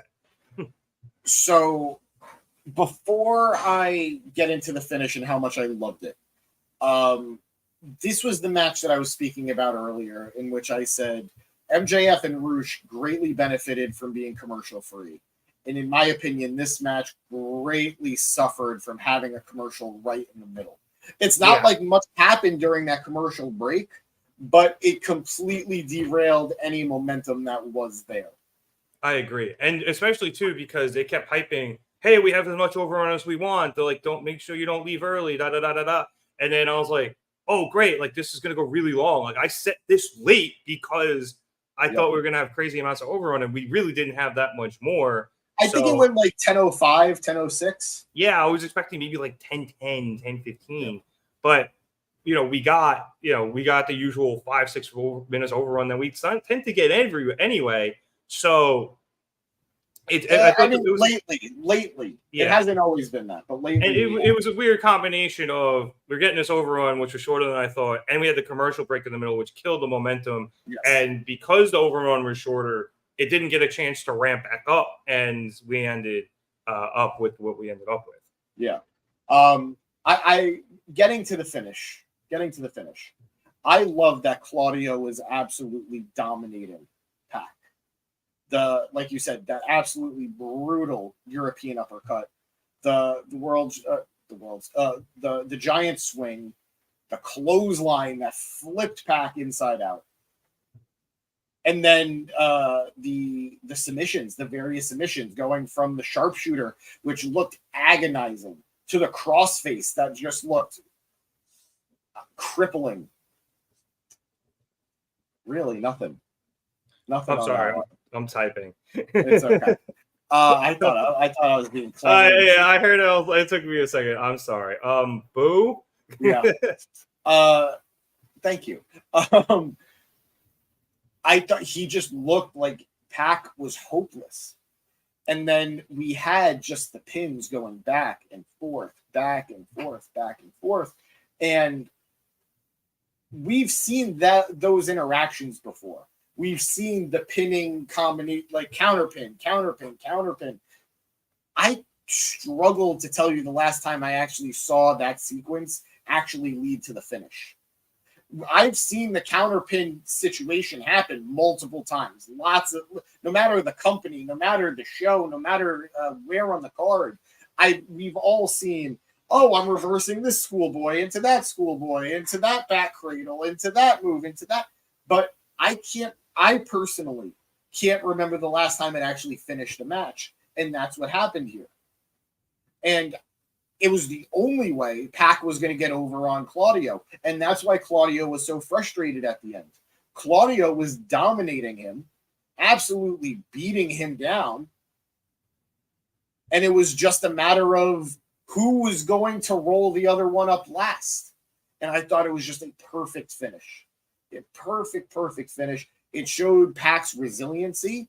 It showed how Claudio had his number, but Pac I don't want to say got lucky, but was able to persevere. I thought this was an excellent finish, something you don't see all that often. It still protects Claudio, who looks like a monster, and it builds Pac up as a multifaceted threat to win a match. So I loved it. I loved the finish. Yeah, I think with that, context now, at the end does make a lot of sense. I've also been running through my head of other matches that have ended with the back and forth. I feel like most of them have been on the women's side, surprisingly. But we've definitely gotten a couple. I bet you, like, Wheeler gets them every once in a while because he ends up using the seatbelt. Sometimes you get Darby winning with the what was the last Grail or whatever his is called. Orange will get the mousetrap in every once in a while. So they do happen, but those are more specific wrestler-based pinning combinations, whereas, most anybody could do a crucifix pin. And I'm not saying that we don't see roll-up pin victories. What I'm saying is that was a back and forth sequence of them happening. And I can't remember the last time we got that actually ending in a match. It's usually a false finish. Yeah. It's usually something that happens mid-match, not at the end. So So even then, I'm still, there are still matches. Again, I can't think of one off the top of my head, but there are matches where you do see that back and forth, and eventually somebody ends up eating a pin. But again, I feel like they mostly happen on the women's side. And even then, they're much shorter than this. This is definitely the longest one I've seen that actually ended in a pinfall victory for somebody. But I do like the way you're looking at it, where this was the only way Pac was going to win, and it frustrated Claudio so much that he stormed out. He was pissed, and Brian was like, "Yo, come on, buddy! Like, we've all been there. Like, it's okay. Like, you know." And he's like, "He'll get over it." But you know, Chrome in the comments. You're gonna have to give me to find it, but yes, thank you. I love the fact that BCC. Oh, excuse me, it was BCC. I apologize, BCC. I love the fact that slowly Claudio is starting to show his frustration with losing matches all the time. A heel turn is about to happen, and I'm gonna love it. Now, define heel, because the BCC, the Blackpool Combat Club, they definitely, you know, they skew down the middle, but they do have heelish tendencies. Him leaving the Blackpool Combat, though, could be a possibility if he thinks he's stagnating in the ring. Won't allow it. I know you don't want it, but I no. Not only do I not want it, I won't allow it. I will fight Claudio, grab him by the ear, and pull him back into the group. Not allowed on my watch. Yeah, it would. I don't know if I'd like it, but maybe, you know, you can end up with maybe a small civil war, and then they all get it back together. But whichever side has Yuta is already gonna lose. You know, Yuta's just like, I'm sitting this one out, yo. I just got back. You guys fucking figure it out. Jesus. Yeah, and then because Yuta sits it out, they all take each other out, and he becomes the leader of the BCC. There you go. What a world. But yeah, unless you have anything more on that match, James, that was Dynamite. I thought. Okay. Oh, I was gonna say, I thought this was a really good show. I think it was headlined by the Ospreay Swerve stuff. The matches were good, but I think that pretty much topped everything else on this card. It was just that much better than everything. The MJF match, Roosh match was good. A good reintroduction to MJF back into the ring as he picks up a very solid win. The 8-man tag was fine. The main event was we had our gripes, but it was still a good match. Those two guys can't put on a bad match. Love the women's contract signing. So, and surprisingly enough, one of the better segments is Return to the Bugs during the summer. And we're back to that again. At least there's less of them because I taped up my AC really good. The Daniel Garcia MJF Will Ospreay segment, very efficient segment. So I think we got some good stuff from this. And we learned a lot more about what the Forbidden Door card is going to look like. Just 11 days away from that. So good stuff. I'm really excited for Forbidden Door. I'm really excited for next week because I really think that's when all the guys are going to start really showing up, and it's just going to be pure chaos heading into that pay-per-view. No, absolutely. BCC is right. The 8-man tag was fire. Yeah, it was fun. It was a whole lot of fun. Yeah, that's all I need. That's all I need those matches to be. Just a mishmash of demolition derby fun. I enjoyed this Dynamite a lot more than I did last week's personally. I think I even enjoyed it more than I liked 2 weeks ago. We are so close to Forbidden Door, and you could tell that a lot of AEW storytelling is coming back into the forefront a little bit. And I think we're benefiting from it. Like you said, the highlight of the night was Swerve and Ospreay in the ring. I thought another highlight was after the Garcia match where you have Ospreay and MJF going at it. I'm very excited. Like, the road from Forbidden Door to All In is going to be a lot of fun. Yeah. Oh, yeah. Do we have a pay-per-view in between? I forget. When is Forbidden Door? Because Blood and Guts is July. But that's not a pay-per-view. That's just... I know, but if they don't... depending on when Forbidden Door is, and I'll double-check that really quick, Having Blood and Guts in the middle there would kind of be their midpoint thing instead of having a regular. July 24th. It's and Forbidden Doors or Blood and Guts? No, Forbidden Doors June 30th. Blood and Guts is July 24th. Oh, okay. I keep forgetting when everything is. So never mind. Then there's. Sorry, when's All In? It's usually August. Yeah, so I think maybe we probably don't have a pay-per-view. They haven't announced one as far as I know. So they'll probably do that schedule where it's the big Dynamite and everything will blow off at Blood and Guts, and then we'll head then towards All In. So we'll probably build to Blood and Guts first. But either way, those 2 months are good, really good. You can have a lot of build towards All In while also building towards Blood and Guts. So some of it will be really extended for the 2 months. So that's what we're telling. And then some of it will be a little shorter so that you can blow it off at Blood and Guts. Yeah. The hype is real. The hype is real. We just got to find out who Team AEW is going to be. Yeah, and we got to find who's the fifth man. Is it Hogan? Depends on it. Bobby the Brain Heenan won't agree.